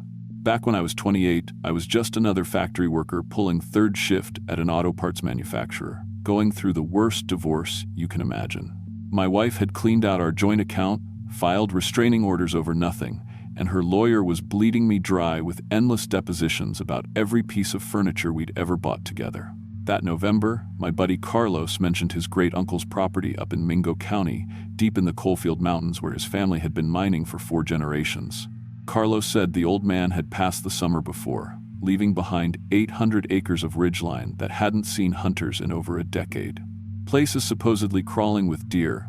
He told me during our break one Friday night. Uncle Jimmy used to say the deer got so big back there they looked like elk. The property was about as remote as you could get in West Virginia. 20 miles past the last paved road, accessible only by ATV trails that followed old mining roads carved into the mountainsides back in the 1942. Carlos had the deed and permission from his family to hunt there whenever he wanted, but the isolation had kept most people away. No cell towers, no power lines, no nothing, except ridge after ridge of mixed hardwood forest that rolled away like green waves until they disappeared into Kentucky. We loaded up that Thursday after work, driving Carlos's pickup truck loaded with our ATVs and enough supplies for 4 days. The November air had that sharp bite that meant real winter was coming, and weather reports called for possible snow by the weekend. Perfect hunting conditions, Carlos said. Deer would be moving heavy before the weather turned, and we'd have the whole mountain to ourselves. The drive took us through smaller and smaller coal towns, places with names like Delbarton and Matewan that most people only knew from history books about mine wars and labor disputes. By the time we reached the jumping-off point, we were following gravel roads that barely qualified as roads at all. Just 2 ruts carved through forest that seemed to close in around the truck like it was trying to swallow us. Carlos's great-uncle's property started about 12 miles back from the main road, marked by rusted signs that said "Posted, No Hunting," and "Private Property, Keep Out." The signs were old enough that the metal had holes eaten through by rust, and someone had painted over the original text with what looked like red paint. Or maybe it was something else that had dried to look like red paint. We unloaded the ATVs and started following what Carlos remembered as the main trail, though honestly it was hard to tell what was trail and what was just deer path. The forest was different up there, older somehow, with trees that looked like they'd been growing since before the Civil War. Massive oaks and hickories that blocked out most of the sky, creating a canopy so thick that noon looked like twilight. About 6 miles in, we started seeing the old mining infrastructure. Rusted conveyor belts snaking up the mountainsides, concrete foundations from buildings that had been torn down decades ago, and mine entrances sealed with concrete barriers that had "Danger, Do Not Enter" painted on them in fading letters. Carlos said his great-uncle used to work these mines before they played out in the 60s, back when coal companies employed half the county. The hunting camp we set up was in a clearing near one of the old mine superintendent's houses. Nothing left but a stone foundation and a chimney. But there were flat spots where the outbuildings used to be, and an old well that still produced clean water. Carlos had camped here with his uncle as a kid, and he remembered it being peaceful. Quiet, except for normal forest sounds and wind through the trees. But that first night, something felt wrong about the silence. It wasn't just quiet, it was empty quiet. No owls calling, no night birds, no small animals rustling through leaves. Even the insects seemed absent, like the forest was holding its breath. I'd been hunting for 20 years, and I'd never experienced woods that felt so completely lifeless after dark. Carlos noticed it too. Uncle Jimmy used to say this place got spooky at night. He told me as we sat around our campfire, said sometimes it felt like the mountain was watching. He laughed when he said it, but the laugh sounded forced. Neither of us slept well that first night, though we didn't talk about why. The next morning, I was in my tree stand before sunrise, positioned overlooking a natural funnel where 2 ridges came together. The deer sign was incredible, fresh tracks everywhere, rub marks on trees, well-worn trails crisscrossing through the hollow. This was exactly the kind of hunting my grandfather had told stories about, back when mountains still had deer that had never seen humans. Around 8:30, I shot a beautiful 10-point buck that dropped immediately in a small clearing about 60 yards out. Clean kill, perfect shot placement. I sat in the stand for another 10 minutes to make sure, then climbed down and radioed Carlos to let him know I'd scored and could use help with the drag. When I reached my deer, someone had been there first. The buck had been field-dressed with surgical precision, but not with any tools I recognized. The cuts were made with what looked like knapped stone, actual flint blades that were sharp enough to slice through hide and muscle like it was butter. But the technique was all wrong. Instead of the efficient gutting cuts any hunter would make, someone had opened the deer following anatomical lines that seemed designed for some other purpose. The organs weren't scattered or discarded. They were arranged in careful patterns around the carcass, heart placed exactly 12 inches from the head, liver positioned at the rear legs, kidneys and other organs laid out in what looked like compass directions. Each organ sat on a flat piece of shale, like it was being displayed for inspection. But what really made my skin crawl were the tools. 7 stone knives stuck blade first into the ground around the deer, forming a perfect circle. These weren't primitive replicas or some kind of historical reenactment gear. They were real working tools, hand-knapped by someone who knew what they were doing, with handles wrapped in what looked like human hair. My phone was completely dead despite being fully charged that morning. GPS unit wouldn't turn on. Even my digital watch had stopped working. But somehow I could feel that I was being watched from the tree line, studied by eyes that weren't entirely human anymore. Blood trails led away from the kill site in 3 directions, but the footprints in the soft earth weren't right. They started as normal boot prints, but as I followed them, they gradually changed. The heel marks got shallower while the toe prints deepened, like whoever was walking had started moving on the balls of their feet. Then the prints started showing claw marks, extending past where toenails should end. I followed the clearest trail for about 100 yards, moving as quietly as I could through oak leaves that should have been crunching but somehow made no sound under my boots. The trail led to an old mine entrance that had been partially unsealed, with concrete barriers broken away to create an opening just big enough for a person to crawl through. Fresh bones were scattered around the entrance. Deer bones, but also larger leg bones that could have been human. They'd been cracked open for marrow and gnawed clean by teeth that left distinctive marks, human bite patterns, but more aggressive than anything a normal person could produce. That's when I heard Carlos screaming from somewhere deeper in the forest. His voice echoed off the ridge walls, bouncing between rock faces until it seemed to come from everywhere at once. The screaming lasted maybe 3 minutes, starting high and desperate before cutting off abruptly. But even after the screaming stopped, I could hear other sounds carrying through the trees.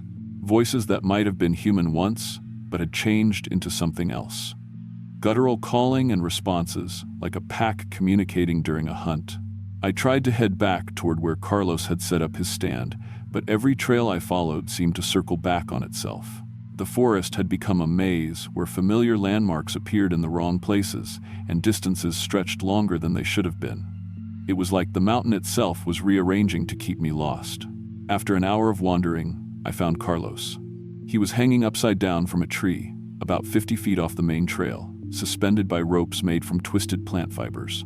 Still alive, but barely. His clothes had been cut away, and his body was covered in precise incisions that bled just enough to keep him conscious.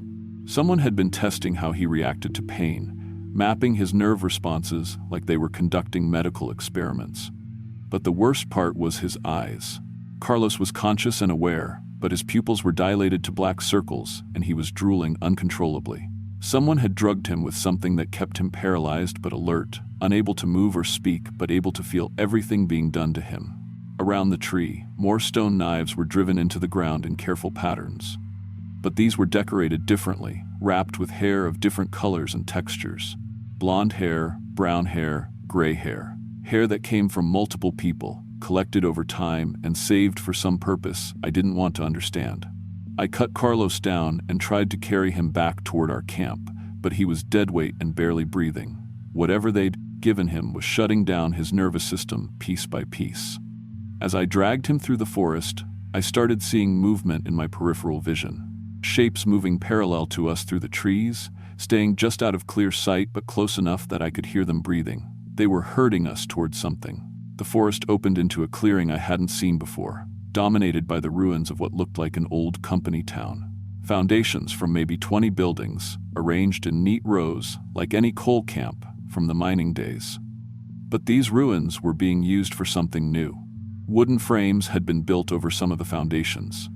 Not shelter frames, but something that looked more like butchering equipment. Racks for hanging meat, tables for processing, smoking setups that were clearly in active use. The whole clearing smelled like wood smoke and something else that made my stomach turn. That's when I saw them.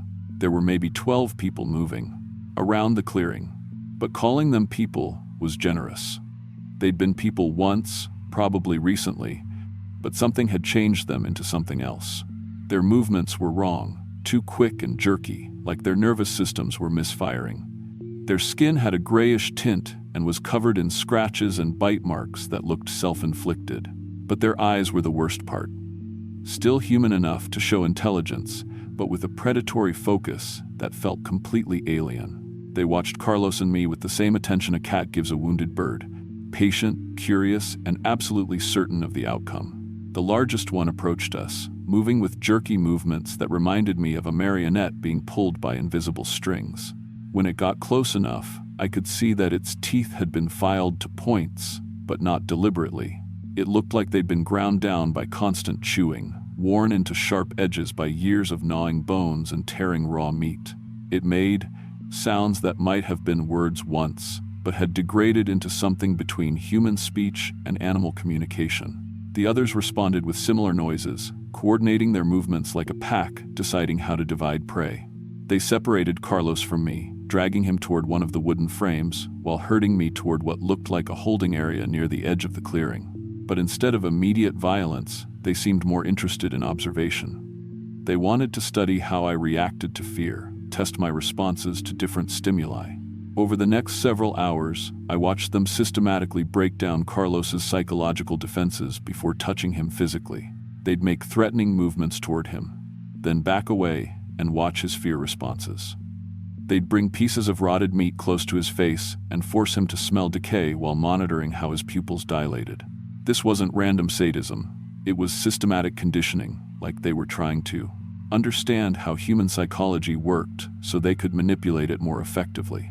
Some of them had notebooks made from bark and animal hide, where they recorded observations in a writing system that looked like a mixture of English letters and symbols I didn't recognize. As night fell, more of them emerged from the old mine shafts and ruined buildings. At least 30, maybe more, all in various stages of the same transformation. Some still looked mostly human, except for the eyes and movements. Others had progressed further, with elongated limbs and skin that had taken on a mottled, scaled appearance. But the children were the worst.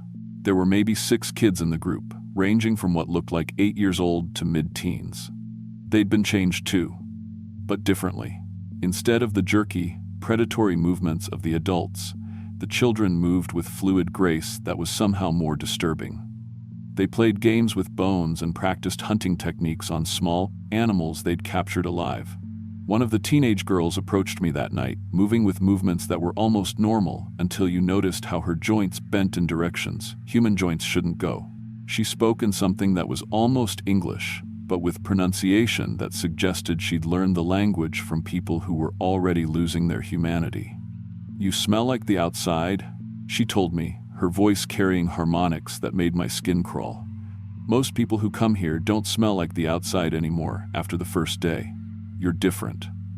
She explained that people who spent too much time in the deep mountains started changing, especially if they stayed near the old mine sites where something had been awakened during the final excavations in the 1,960 seconds. The transformation wasn't instant. It took weeks or months of exposure, gradually rewiring human neurology until people couldn't leave the mountains anymore. "We were all like you once," she said, tilting her head at an angle that would have broken a normal person's neck. "Some of us came here hunting, like you. Some came camping. Some came looking for family who never came home. But the mountain keeps what it wants, and it wanted us to change." She showed me photographs salvaged from abandoned campsites and hunting camps. Dozens of pictures showing normal people during normal outdoor activities, but all taken in this same area over the past decade. Hunting parties, camping trips, hiking expeditions, all people who had simply vanished without a trace, reported missing and never found. "The change feels good once it starts," she continued, her pupils dilating and contracting independently of each other. "You stop worrying about the outside world. You stop missing things that don't matter. You learn what hunger really means, and how satisfying it is to feed that hunger properly." That night, they forced me to watch Carlos's conversion. Instead of killing him, they'd decided to keep him and accelerate his transformation using methods they'd refined over years of practice.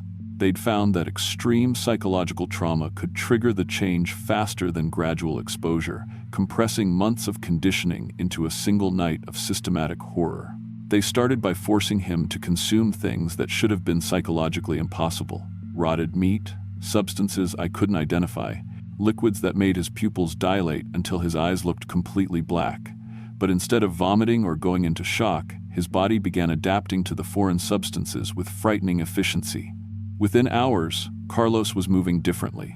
His speech patterns changed, becoming more guttural and less structured. His pain responses shifted. Cuts and injuries that should have caused agony barely registered, while light touches to certain areas made him scream uncontrollably. By dawn, he was looking at me with the same predatory interest as the others, not recognizing me as his friend anymore, but studying me as a potential threat or food source. The transformation had rewritten his neural pathways so completely that his personality was essentially gone, replaced by something that wore his face but thought with entirely different priorities.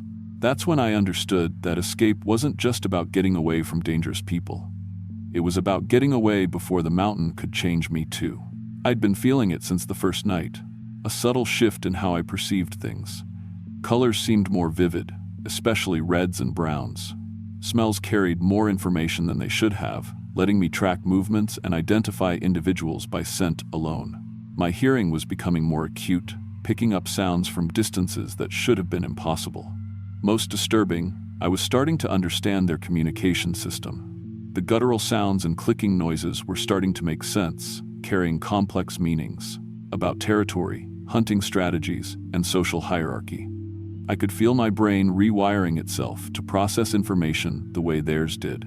During their morning feeding, and I won't describe what they fed on, I managed to slip away from the holding area and work my way back toward where we'd left our ATVs.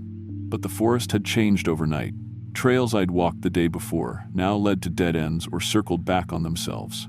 Landmarks appeared in the wrong locations, and distances seemed to stretch and contract based on some logic I couldn't understand. The mountain was keeping me lost, just like the girl had said. It wanted me to stay until the change was complete, until I couldn't leave even if I found a way out. I spent 3 days trying to navigate back to our vehicles, surviving on creek water and the few energy bars I had in my jacket pockets. Each night, I could feel more of my human perspective slipping away. I started understanding why the feral people moved the way they did. Their altered neurology made those jerky, predatory movements feel natural and efficient. By the third day, I was beginning to see the appeal of staying.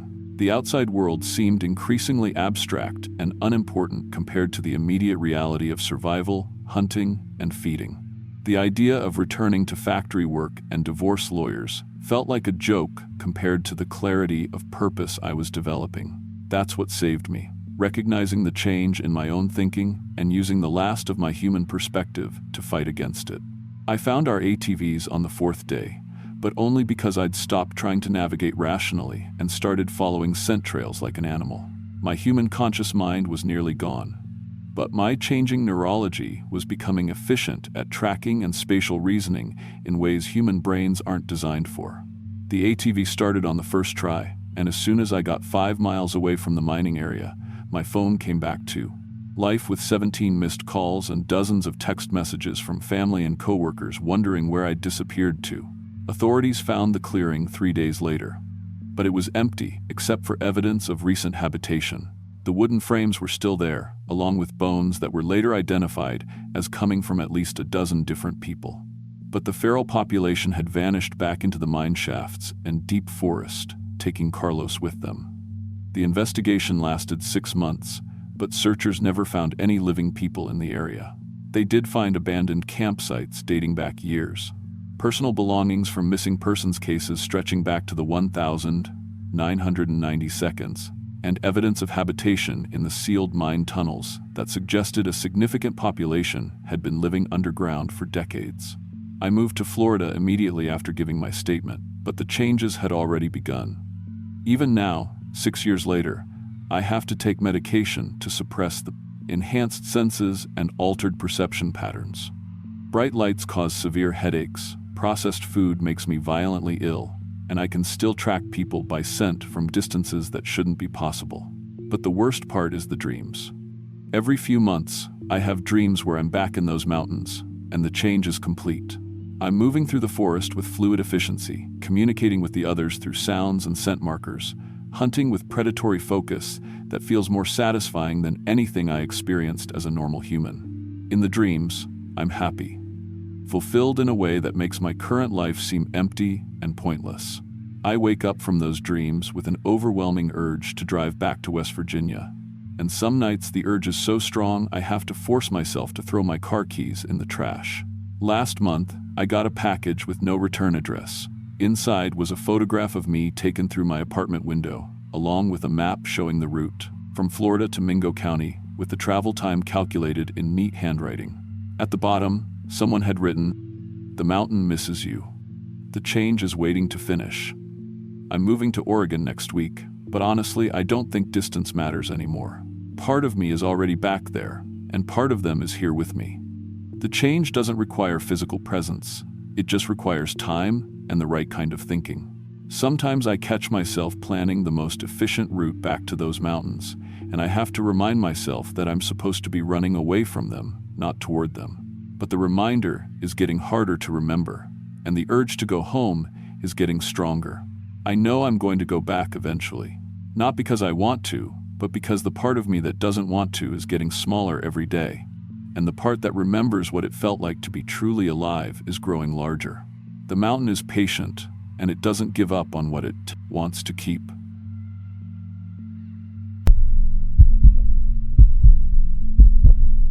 I was 31 when this happened, and I'm only telling this story now because I heard about other people having similar experiences in the mountains.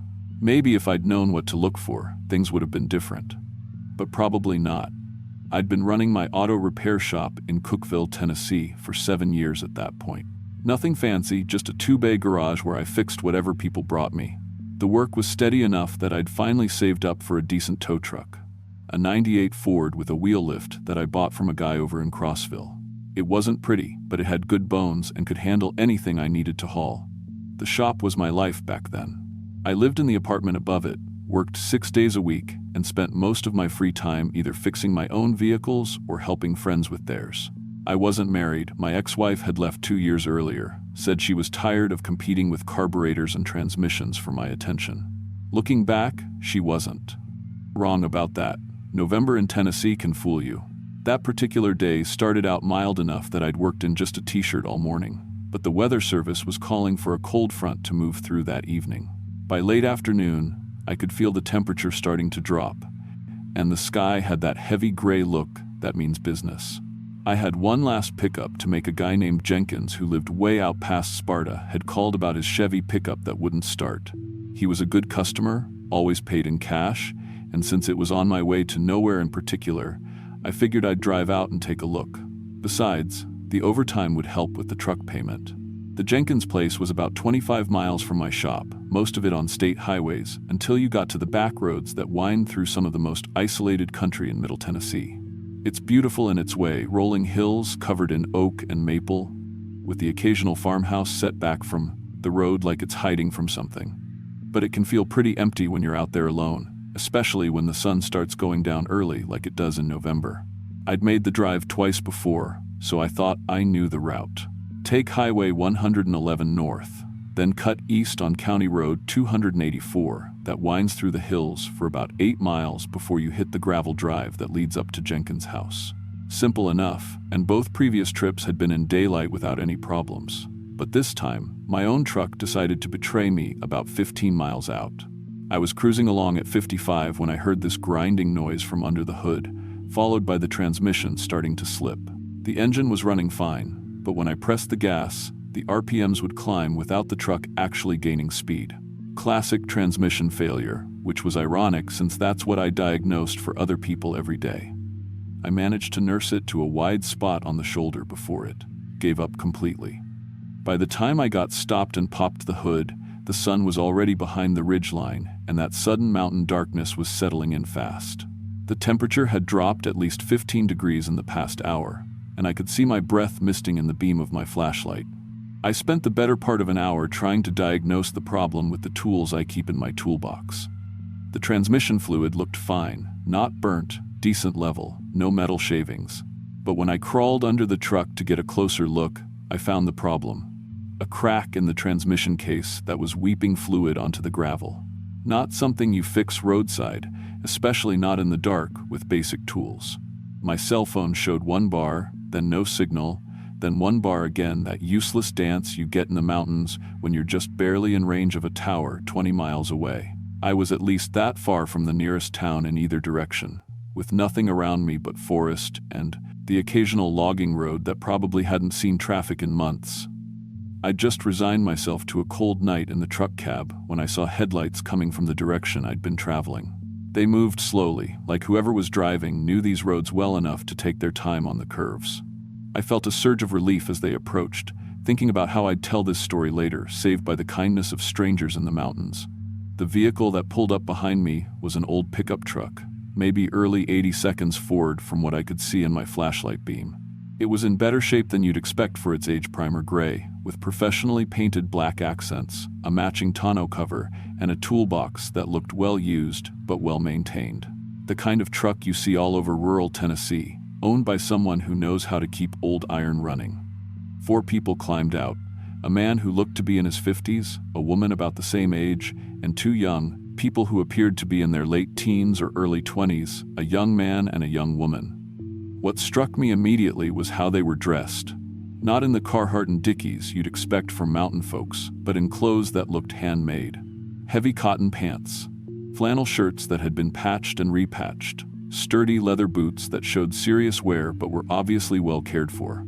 The man approached first, moving with the easy confidence of someone who'd spent his whole life working outdoors.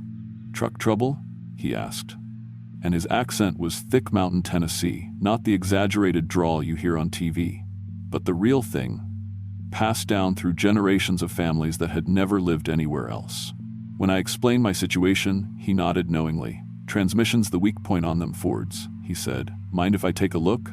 While he examined my truck with a flashlight that threw a surprisingly bright beam, the woman and the 2 younger people stood near their vehicle, talking quietly among themselves.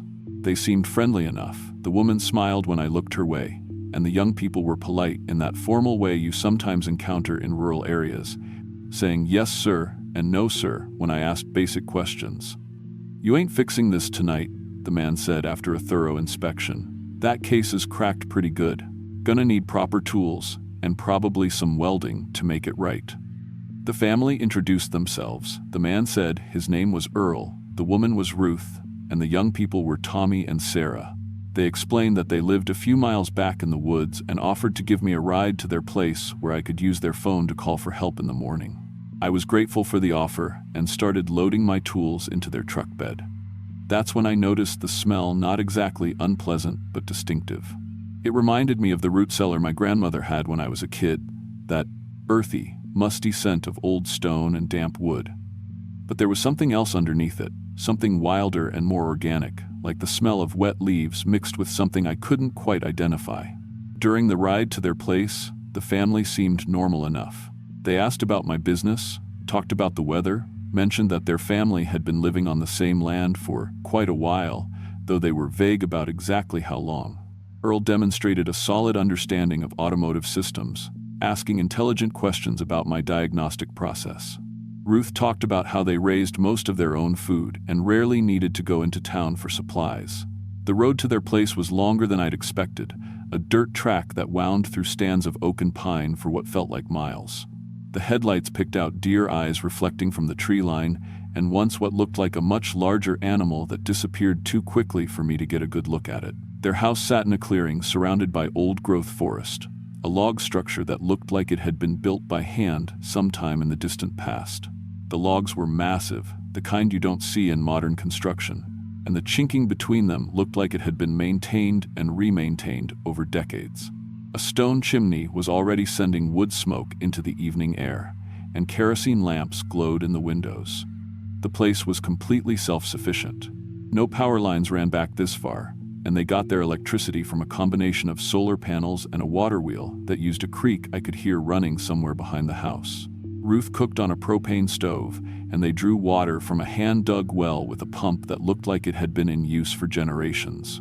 Dinner was better than I'd expected, venison stew with wild vegetables that Ruth said she'd gathered herself, along with bread that had been baked in what looked like a wood-fired oven built into the stone fireplace. The meat was incredibly tender, seasoned with herbs I couldn't identify, and the family demonstrated an impressive knowledge of hunting, foraging, and food preservation. As the evening progressed, though, I began to notice things that didn't quite add up.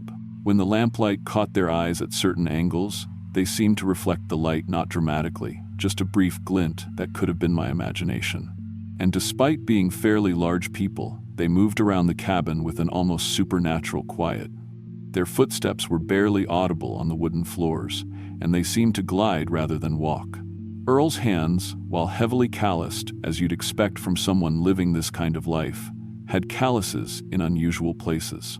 Instead of the typical rough spots from tool use, his palms had thick, raised areas along what would correspond to the pads of an animal's paw. His fingers, too, seemed longer than they should be, not dramatically so, but enough that I found myself staring when he gestured. During our conversation, Ruth occasionally mentioned family members I hadn't seen, referring to them as if they were present in the room. Uncle Jeremiah always said them, "Ford transmissions run too hot," she'd say, or "Cousin Mary thinks you might could patch that crack with some of her special compound." When I asked about these relatives, the family would exchange quick glances before explaining that they were around somewhere, but they don't take to strangers right away. That night, I slept on their couch, a surprisingly comfortable piece of furniture covered with quilts that looked genuinely antique. But my sleep was restless, interrupted by sounds that didn't quite make sense. I heard footsteps on the porch, whispered conversations in voices that seemed both more and fewer than the 4 family members I'd met, and what sounded like something large moving around the outside of the cabin. Around 3 in the morning, I got up to use the outhouse they'd pointed out behind the cabin. Looking through the kitchen window, I saw figures moving in the clearing around the house. But something was wrong with them. They were too tall, their movements too fluid, and they seemed to be walking in deliberate patterns rather than going anywhere specific. When I tried to count them, the number kept changing. Sometimes I'd see 5 or 6 figures, sometimes only 2 or 3, as if they were appearing and disappearing at random. In the morning, I mentioned what I'd seen, but the family insisted that no one else lived nearby, and that I must have been dreaming. But Earl and Ruth looked different somehow. The man's features seemed more angular, more predatory, and the woman's face appeared narrower than it had the night before. The changes were subtle, like noticing how someone has aged when you haven't seen them in years, but they were definitely there. After breakfast, we hiked back to my truck, the family, carrying an impressive array of tools and supplies. During the walk, I noticed that Tommy's footprints in the soft forest floor seemed to change as we went. At first, they looked like normal boot prints, but gradually they became barefoot impressions, then something with distinctly non-human characteristics, elongated toes, and what looked unmistakably like claw marks. When I pointed this out, Tommy just smiled and said that living in the mountains changes people over time. He said it matter-of-factly, as if it were the most natural thing in the world, but something in his tone made my skin crawl. At my truck, Earl worked under the hood with a speed and precision that seemed almost inhuman. His movements were too fluid, too economical, and I swear his arms seemed to stretch longer than they should have to reach distant components. He diagnosed and repaired problems in minutes that should have taken hours, including somehow sealing the transmission case crack with a compound that looked like tree sap but held pressure like professional epoxy. While he worked, Ruth and Sarah positioned themselves at the edge of the road, constantly scanning the forest around us. Their alertness was predatory, like wild animals maintaining territorial awareness. They weren't looking for threats exactly, but monitoring their surroundings with an intensity that felt fundamentally non-human. When Earl finished the repairs, his hands were black with grease and transmission fluid. But as I watched, the stains seemed to be absorbed into his skin rather than just sitting on the surface. I offered to pay them for their help, but Earl said they'd collect what's owed when the time comes, and something about the way he said it made me want to get back on the road as quickly as possible. As I drove away, I watched them in my side mirror until they disappeared around a curve. They stood perfectly motionless the entire time, not waving or talking to each other, just watching my truck until I was completely out of sight. The changes started about a week later. At first, it was just vivid dreams running through the forest at night, hunting with senses that seemed impossibly acute. I could smell individual animals from miles away, hear their heartbeats, track their movements through the underbrush. The dreams felt more real than waking life, like memories of things I'd actually experienced rather than products of my sleeping mind. Then I started waking up with evidence that the dreams might be more than dreams. Mud on my feet despite sleeping in a second-floor apartment, scratches on my arms and chest that I couldn't explain, food in my refrigerator that I didn't remember buying, including packages of raw meat that I found myself craving despite a lifetime of preferring my steaks well done. My reflection was changing too. My face was becoming more angular. My eyes seemed to catch and hold light in ways they never had before. And my teeth were definitely sharper. The changes were gradual but undeniable, and they seemed to accelerate whenever I thought about that night in the mountains. I decided to drive back to find the cabin, thinking I needed to confront whatever was happening to me. But the road seemed different this time. I followed the same route, made the same turns, but somehow I kept ending up in places I didn't recognize. Road signs pointed to towns I'd never heard of, and the landscape itself seemed wrong, too dense, too wild, too old. After hours of searching, I finally found what I thought was the right spot, but instead of a cabin, I found only the moss-covered foundation stones of a structure that had been gone for decades. The creek was still there, and the clearing, but the house had vanished as completely as if it had never existed. At the county courthouse the next day, I researched the property records for that area. What I found made my blood run cold. A family named Morrison had lived there, in the 1,842nd. Earl, Ruth, Tommy, and Sarah Morrison. According to the records, they disappeared during the brutal winter of 1847, along with several other families in that part of the mountains.